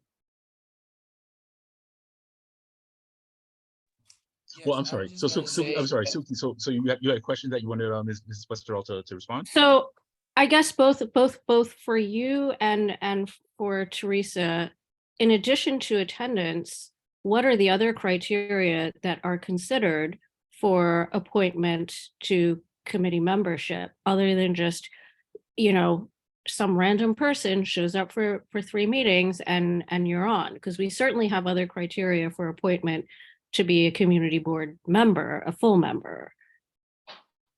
Right. Let me answer current state, and Ms. Westerdahl, you can speak to the intent of your proposal. Well, I think it's not a community board member, it's a committee member. So if you're showing up to the meetings, you can be on the committee. Right, but And I but guess to- maybe they would have to do an application, right? But I think it could be considered. I'm just looking for ways to encourage people to come. Like I challenged myself to go to a number of meetings before I applied for any of these positions. So I would just hope other people could do that. It's very successful in other community boards. I guess what I'm asking is are you thinking about like an automatic thing that you're on if you just showed up? Because I, you know, if it was up to me, I would certainly consider that. But, you know, what are the other criteria that are important, I guess? Well, I guess that's what I want, is to be automatically on, like maybe somebody who could appoint them. I'm not sure. Like, for I'm- example, I- we you had a know- community member who accused us of not having sufficient geographical diversity on our committee, which as land use, that's a factor, you know. So I'm just saying, what are the other, and like I said to you, there could be severe conflicts of interest going on in some of these committees with some people. So what are the other factors that matter? I don't know, what are the factors that matter when people apply, who decides and why? I don't know what that process is at all. I know I applied quite a few times and then I was finally allowed to be on a committee, and then I applied to the board. So I just hoping that more people who are interested would then be able to be on. I mean, I guess the land use, you have quite a few people, but most of the committees have almost no people. You know, they're very lowly attended, other than URLIP. I would probably say a couple of points. I just want to make sure, at least that, so that way we have the information in the background. Historically, that used to be the product, the process. I think there was an informal, yeah, you throw up for 3 meetings, yeah, you can be on the committee. That was something that happened informally at least towards the beginning of my tenure with the board. So say maybe around 2011, 12, 13, and probably, you know, in fact, for some years before that. Questions and the challenges that came around there were, it's like, do we make that official? And I think it was a matter of, if people were automatically on, you know, because they showed up to 3, what was the vetting for that? You know, to Suki's point, okay, well, what if there are conflicts? What if there are certain issues? You know, what if there's an attempt at manipulation? Let me bring 10 of my friends and we show up every month and we're going to make sure we get everything passed because we're automatically on the board after 3 committees, 3 committee meetings. So I think that, you know, the move that was made was really towards a more conscious vetting in terms of who's on the committee, what are they bringing to the table, you know, are they coming, are they going to be able to get in the board and really bring that value in terms of being able to do that. And the only thing I would say about that is I'm not sure there's any barrier right now. If anything, it's even less. If somebody's interested in joining the board, we just say, fill out the application so we can review it. Just in terms of the committees right now, the way it's currently stand practice has been either for the committee chair or for the board chair to appoint people to the committees. Typically, the board chair, again, because that process usually happens before, while the board is in hiatus, and before the committees are formed, those appointments will be made based on what people are putting on applications. But committee chairs are fully empowered to add people. So if there are people that are not showing up, or you need members, or you truly see somebody who is bringing value and they're committed, they are empowered to do that. Only recommendation, and that's the conversation, is probably still encourage them to fill out the application so we knew who's coming into the building at any given. Okay, we'll see Mr. Almanor, Ms. Moses, and then we're going to move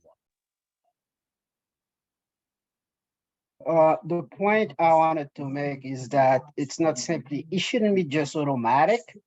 attending to a meeting, I think an interview or even an application should be done by that person to make sure before they become automatically member of the non-resident member of the committee. People that have joined the committee is people that have spoken to different people that express interest and want to do certain amount of work. That has to be elicited. So that way we know and let them have that interview to make sure they understand what they're entering and how much time it's going to take off them. So that way we don't run into the possibility people don't show up. This was my comment. Okay, Ms. Moses. Okay, I guess I have a statement. And the reason I have the statement is Ms. this. Moses, if we can, I mean, if It's there's gonna a be quick, question. 1 minute. No, it's Okay, a but question. a lot, quick statements add Okay, her up, though. That's the only question- reason why. Yes, Okay, thank you. question is, okay, what she was talking about, what I want to know is that, does she read the charter? And the reason I ask, because she's always asking this question that she can read. And does she read the manual of the rule of a community board? Because you're always asking these same questions to me. You don't read anything. And that's a question. That's a That's a backdoor question. comment. That's actually a backdoor comment, but No, that's a No, front door. we'll leave that. Because she Yeah. makes Order. those statements. No, okay, no, Order. what I'm saying is, no, Order. let's watch, okay, Ms. West, I got you, I got this. Okay, I want to make sure that we're not getting into, do you read, do you know how to read, or whatever other things, it's a matter of. No, it's not know how to No, read. no, I'm saying is, no, Order. I'm saying is, Order. the question should, Ms. Westerdahl, I have. The question needs to be directed to the actual proposal there in terms of the 3 consecutive meetings. You will be able to fully judge the merits of it, but it's just a matter of we all have a clear understanding of what she's proposing. So if there's a question to that point, absolutely. If not, I do want to move on so that way we can continue the agenda.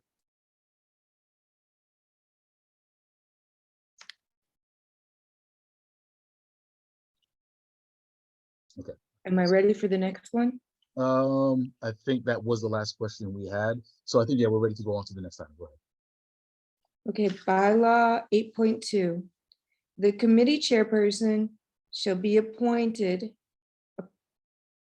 Members shall be appointed annually by the chairperson of the board and shall serve at the pleasure of the chairperson of the board. Proposed changes. The committee chairperson shall be appointed members, shall be appointed annually by the members of the committee and shall serve at the pleasure of the committee members. This will allow the committee members to provide more support to the chairperson that they have chosen. This will allow the chairperson to support the committee's ideas and actions and foster more harmonious relationships between the chair and the committee members. This will also diminish the nepotism that can be created when a chairperson is simply selected not by the qualifications or the assessment of the committee members, but by the relationship with the chairperson. In the end, committees will have more productive committee output. Okay, are there any questions with regards to this?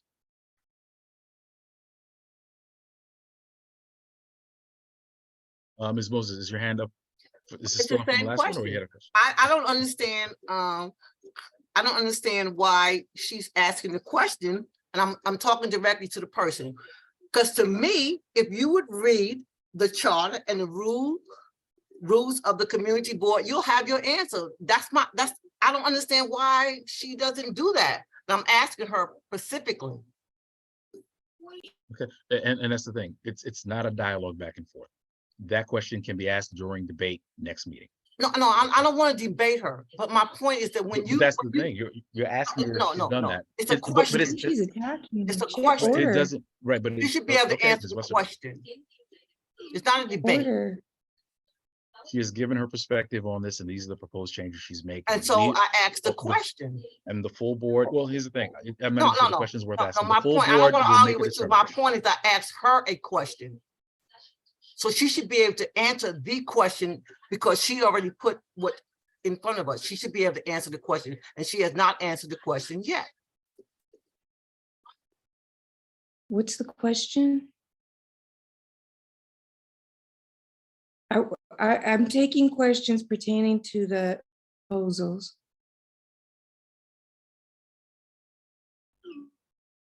Okay, so that is the answer, Ms. Moses.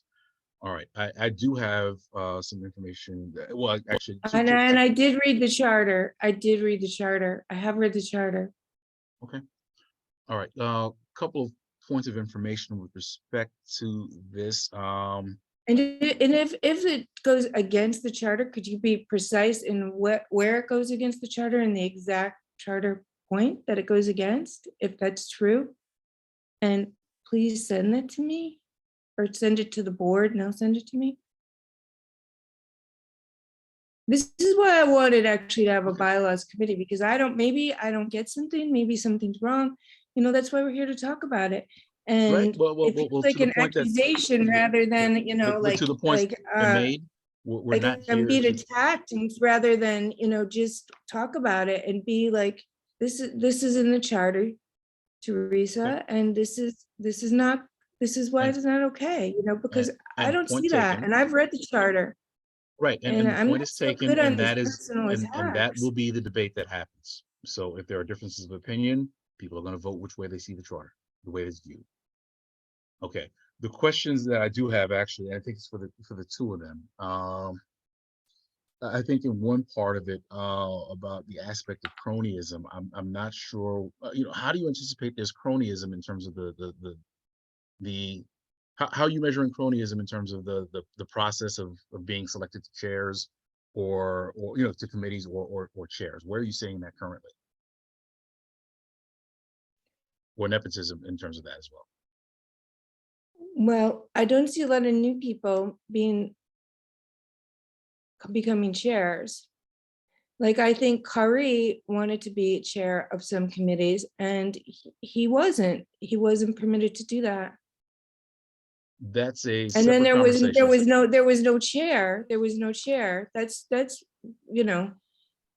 And then Separate who was conversation the and different chair of that? factors. Well, you're asking me about why I Right, put no, that. no, I'm answering this separate conversation and different circumstances that you're apparently, you know, if you're asking a question that can go, not necessarily as conducive to this meeting, but that's something separate, but continue.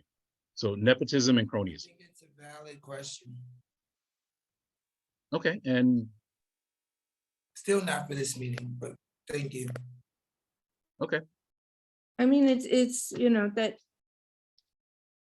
I mean, Fred, the chairperson, was the chair of so many committees last year, like We- so we just- many. we just went through this. I didn't chair any committees last year.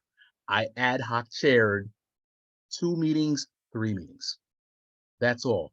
I was never the chair, assigned chair of a committee.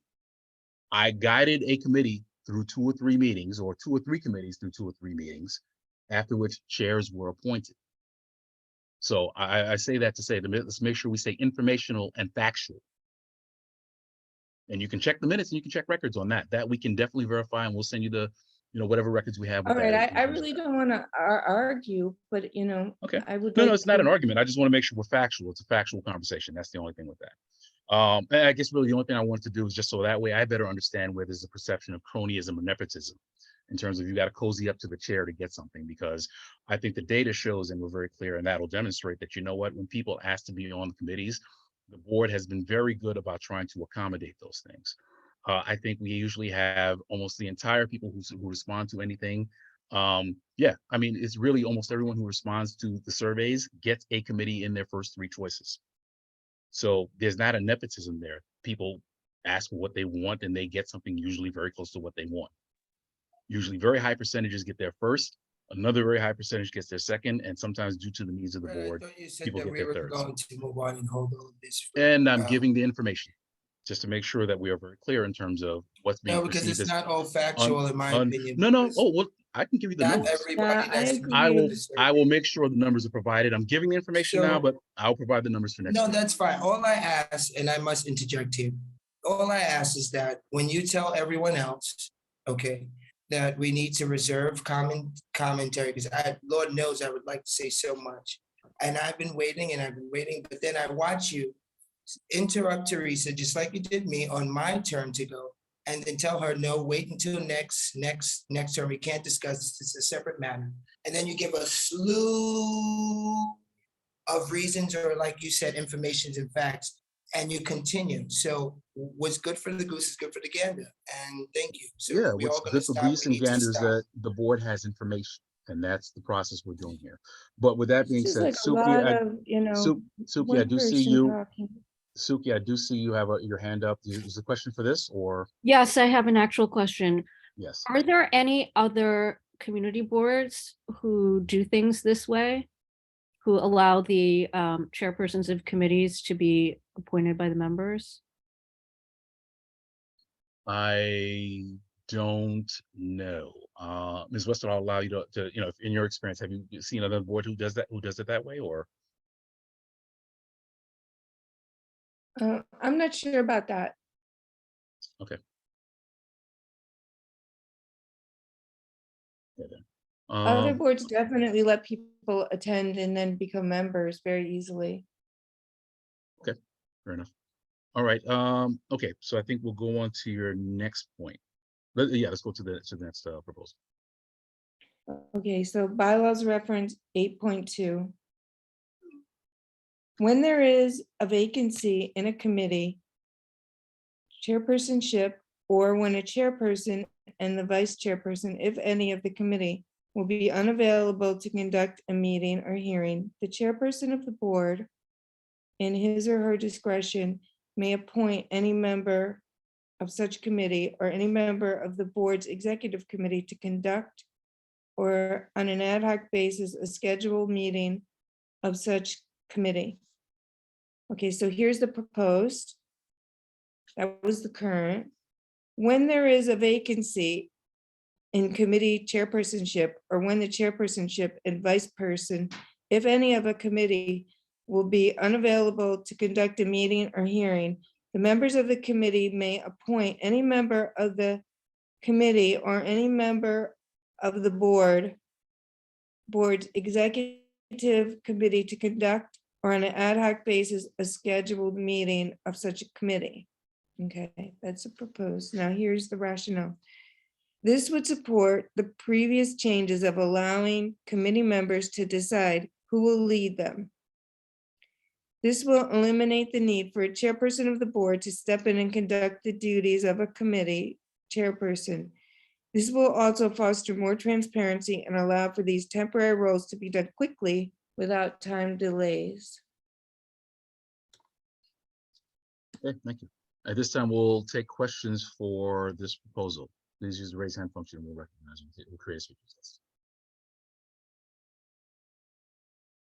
Are there any other questions? Do I see any questions? Yep, Suki, I see your hand. We'll take you. Are there any other questions after Suki? Otherwise, we're going to close the list. Okay, Suki, you're the What's last wrong with comment the we're done. practice of having the vice chair of the committee conduct the meeting in the absence of the chair? And then I don't really know what the practice is if the vice chair is not, and the chair are not there.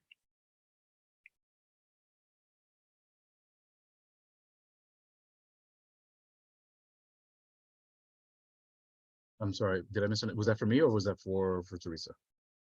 For Teresa, what's your objection to the practice of having the vice chair conduct the meeting in the absence of the chair?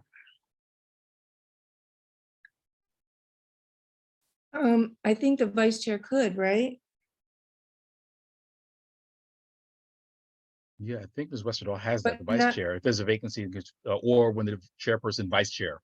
So that's already in that statement, Yeah. I believe. Am I misunderstanding? Are we misunderstanding your question, Sophie? Okay, so your amendment, Teresa, is what happens if the chair and the vice chair are unavailable, who it should go to next? Yes. Yes, I'm not that's sure what- that do most, is there a formal board policy? Actually, it's the current bylaws. So Oh, if okay, the- or any yeah, member of, okay. Right. And I think the background to provide for that is just that the chairperson and the vice chairperson are supposed to be board members. So the challenge happens if there is not a designated vice chair, and the chairperson is not there. That usually means that it's either another board member is there or it's resident members who are there who are running. So the current policy is that in the instance where those people are missing, a board member needs to basically stand in terms of the leadership. So that's where the chair is designated to say, okay, well, listen, you know what? If there's another member in a pinch, okay, fine, appoint the other member. If a member of the executive committee is there as an officer of the board, yes, sure, absolutely, they can step in the pinch just to make sure everything stays and keeps on moving. Okay, so this is very similar to the issue of whether the able to step in as an ad hoc person. Correct. We just eliminate that. Well, yeah, it eliminates that, and it says the members of the committee would have the authority to say, okay, so and so is going to run the meeting for that meeting. Okay. Am I understanding that correctly, Ms. Westerdahl? Yes. Okay, all right, thank you. All right, are there any other questions for Ms. Westerdahl about this proposal? Okay, hearing none. Ms. Westerdahl, you can take us out. Last one. Well, actually, we'll do Okay, this last bye. one, and then we'll go back. If there's any questions about any of the other ones, we'll take. Okay, bylaw 8.7, D, committees shall meet at least 5 times per annum. Committees shall meet, the new proposed one is that committees shall meet at least 7 times per annum. Most committees, here's the rationale, most committees are already meeting at least 8 to 10 times a year. This change will more adequately represent what is transpiring and encourage active committees to meet. Additionally, it's difficult to be effective as a board when committees will only meet 5 times, and thus increasing these limits will address the board position for the importance of committees to meet and engage in the business of the community. So it's just to increase interaction with the community and the committees and be able to get more done. 5 times isn't really that many. We've already met 5 times this year, and it's really such a short time for my committee. And if we were able to meet more times, like what if people fall off after that 5 times? So I think it should be more. I think it should be 12, but I'm doing 7 for this. Yeah, with that. Any questions with respect to this proposal?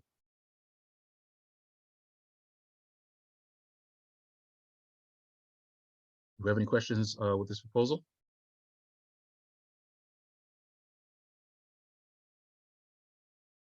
Okay, seeing none.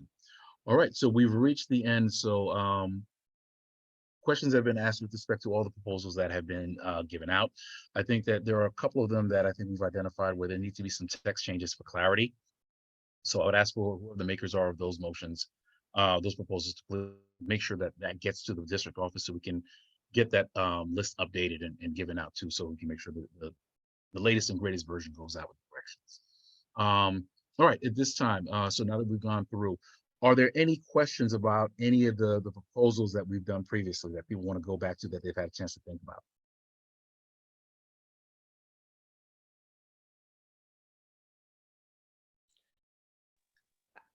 I have a comment. Oh, Kyrie can go, but I have. Okay, all right, Ms. Westerdahl, go ahead, and then Kyrie. Oh, well, hold on. Okay, yeah, Ms. Westerdahl and then Kyrie. I didn't think going through all of this is rather grueling, and a lot of people dropped out. I think I would just like to propose that I'd like to have the committee, but I'd also think in the community board that we not be so grueling and that things take less time. And I think we could do that by doing maybe a limited number of bylaws, like every session go over 1 or 2, because with so many people, look at how long it took us tonight. If there were fewer bylaw proposals, like just do maybe one or two or three, not do so many. It's gonna be, that meeting is gonna be, I'm not looking forward to it. This is a lot for me to stay up and do this for this long. So I propose that we do a shorter number of proposals, because I think people end up voting just to get it over with, and that's not really fair. We're not doing ourselves or anybody a fair service by just voting to get it over with. We have to think about it and work together. If there's some are easy and then some are more controversial, so maybe save the controversial ones and do them one at a time. That's what I'm suggesting. No, I mean, point taken, and Let's we'll be Let's looking. be some kind. Right. No, point taken, and we'll be able to look at that too. It depends. I think this meeting was always, I think it was envisioned that this meeting was probably going to be a longer one, because if there were questions about it or if it wasn't clear, this is going to be an opportunity to kind of make sure that we kind of level set, and the people who had questions about some of the stuff will be here for that. The assumption is partly going to be that people who didn't come will probably be probably more decided more or less in terms of what they're going to do. But I think what we're going to be able to do is kind of get a sense and a pulse at the meeting in terms of what the pace is, which ones are the lower hanging fruit that we can take care of. And I think that as a board, we always retain the right to say, you know what? Yeah, 19 might be ambitious. And I think we do definitely reserve that, where we can say, you know what we can cover and postpone, we can table in terms of, postpone the consideration until a later point. Or table any ones that need additional consideration as well. So we're definitely. I'm worried that we're gonna bundle them all. You're gonna bundle them all and just say, let's just vote on them all together. And that's like, what? Ms. Westervelt, I could have done, to the point that was made earlier, I could have done that a long time ago. I could have said 10 days, all these proposals are gonna be coming before CB9 a long time ago. The commitment that I've made is that I want to see good conversation about this, thoughtful conversation about this, and the board's going to decide. And just as well, if there is unreadiness, the board has options in terms of what do we have an appetite to consider now, what things may need to be, we may need to chew on a little bit longer. It's possible. And we're going to work, as a team in terms of trying to make sure we get to that. Okay, I did see, okay, hold on. So Kyrie, we'll see you. Ms. Moses, I see you. And then Suki, we see you. Go ahead, Kyrie. Well, I had a few things I wanted to say. Well, just really quickly in response to Teresa, real quick. This is the time, these bylaws haven't been amended in a long time. Yes, I do agree. That's why we can have a bylaws committee to review this. It's a tiring process. However, I do also agree with Fred. We anticipated this night in particular being long. That's why those who are still present, we're here. We had to get this done. In addition, I wanted to know if this were a public event, or do the attendees have opportunities to speak as well? Or do they not speak on meetings like this? Yeah, and that's what I was gonna ask. Or is this the end of the information session? Yeah, I have a feeling we're probably gonna, in fairness, because there were a lot of people who were on before who had questions, so I don't want all of a sudden say, listen, it's 10:30, those who are still in, everybody comes in for free. And then again, I think to a point that was made in terms of this is an internal board matter that is being considered by the board members. Obviously open, our conversations are open and transparent to the public. So people can give their commentary on that, but at the same time, if it's long now, especially if we add, and this is a judgment call that's being made, if we add that public piece to it as well, where everybody gets to ask the questions, it makes it much longer. When this is really So is something that that a is for no, the they board. are not going to be able to speak? Yes. Because I don't understand. Not during the business session. So public commentary, absolutely, they'll have an opportunity to speak. Business session, we're in business. Oh, okay, I understand. So yes, they will be able to speak just after we. Yeah, there's public commentary. Yeah. Well, today, no, not today, because we're gonna. So then that's the answer. So no, they will not be able to. I just want to make sure. Not this evening. Okay. Okay. Ms. Moses and Ms. Chow. Wow, I have to say, Kyrie, he convinced me that we might need a bylaws committee. And the reason I say this is because we spend a lot of time here. And I think that if we had a committee with the board, that we would be reviewing laws, rules and regulations and procedures, not just what people think it should be. So kind of got my vote there. That's all I gotta say. I think you need to be on there because you know the charter a lot. Okay, Suki? I just want to say for everyone who's on, who's concerned about process, who's concerned about public participation, I appreciate that. I think those things are important. But just remember that in addition to our internal rules, there's aspects of board process that directly affect the public. That are you keeping your eye on that? I mean, there's a lot of things that have happened over the years that the community board is required by charter or by agency guidelines to notify the public of certain information. That doesn't always happen. Or that the community board gives up its right to speak on an issue where it has a charter right to do so. And, you know, those are really important process issues too, to keep your eye on, to make sure that the public has the right to speak on all of those things. Right, and I think part of, and this goes back, this is semi-pitch, but semi kind of the intent as well, is in terms of really kind of giving the board the space and the time by getting leaner, more efficient in processes where it's like, we're not involved in process conversations, we're involved in substantive conversations where we're discussing liquor licenses more in depth, discussing all the things that really should involve public participation and things of that matter, and having those conversations. So ultimately that's where the direction is in terms of some of these, where we're going. But ultimately, but I think we, you know, as a board, that it's always been the commitment where it's like, yeah, you know, we understand where we are and where we sit, and the responsibility and the job that we have. And it's really about making sure that we're in a position to be able to do that job and get that community input as appropriate.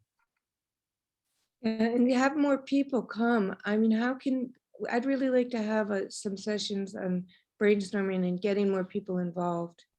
Because we need some help, you know, with environmental issues, land use issues. Right, you know. which is going I to be an really initial want plug. people to Well, come. the initial plug will be, we're actually going to have our informational session, our open house that's going to be scheduled for Dante. It's early February, correct? February 1st. Thank you, February 1st. So we're having that. So we're, you know, we're keeping our eye on the ball. We're walking and chewing gum at the same time. So between that membership, you know, all the transportation things that are going on between the MTA and the B41 project and zoning and city of yes, the board is doing all that work. And again, I just want to make sure that we're doing what we do, and our bylaws should work for us to make sure that it's easier for us to do our work. That's really where it comes down to. All right, Suki, was that another question, or we saw you already? Okay, thank you. No, I'm good. Thank you. Okay, Ms. Chase, we will see you, and I think we're gonna close on you.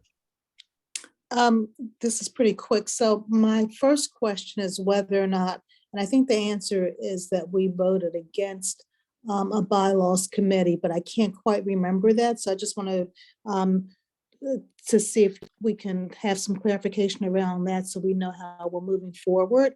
So that's the first question. And then secondly, the anticipation of the meeting next week is to vote on some number of these proposals, or is there some other thing that we plan to do next week? And just going back to the bylaws committee, I think we did talk about it, and as we kind of go through it and really the need to understand the charter and whatever other rules there are, and crafting changes to the bylaws, I think is quite important. And that's something that really doesn't seem like it was, well, not, at least not by the members. I'm not saying what you did, Fred, or what the people who actually put proposals did, but it just seems like that maybe there could be a more coordinated and thoughtful approach to revising the bylaws. And then finally, we've spent a lot of time on this, but I think that and process is very important, and I've asked a lot of questions, so it's important to me as an individual, but more important are kind of where we're going and what kind of accomplishments we have, or what kind of programs or things that we're doing for the community. And I don't want us to lose sight of that, because we spend a lot of time on this, and it's, albeit it's important, but I think that we need to really also put as much energy and effort into the work that we put into this process tonight. So that's all I have for the evening. Thank you. Yeah, no, absolutely. I think part of the reason why this process is so long and we started with that is because this has been a long time coming, 2008. Aside from some amendments that we've made, some changes in terms of authorizing electronic votes and meetings, that's it. So we have 19 or 20 because, we haven't touched it in about 14 years. Definitely not an easy process, but I think at the end of the process, I think we find that we're in a way better position. And I think as a board that we're, hopefully looking at things that make us more efficient. It might be different from what we did before, but I think we're looking at things to make way we do our business a little bit better and more effective. And definitely understanding, like I said, we're keeping an eye on it. And this is not something where we're saying everybody stays and you have to eat your vegetables and peas and nobody leaves the table before you're done. I think we are going to do the best stab we can. We see where we are. I think the questions will come up and we'll be able to make a decision. In terms of the process, in terms of how we got to this, for that clarity. So there was a conversation, or we had brought it to the executive committee where it's like, okay, well, what is the process we want to go from? I think it was actually introduced at the executive committee in terms of actually doing a bylaws committee. I think we put that on the table because I think there was some additional information that was missing and we didn't want to necessarily, vote on, with some missing information. Came back that next month, we put it back on the table.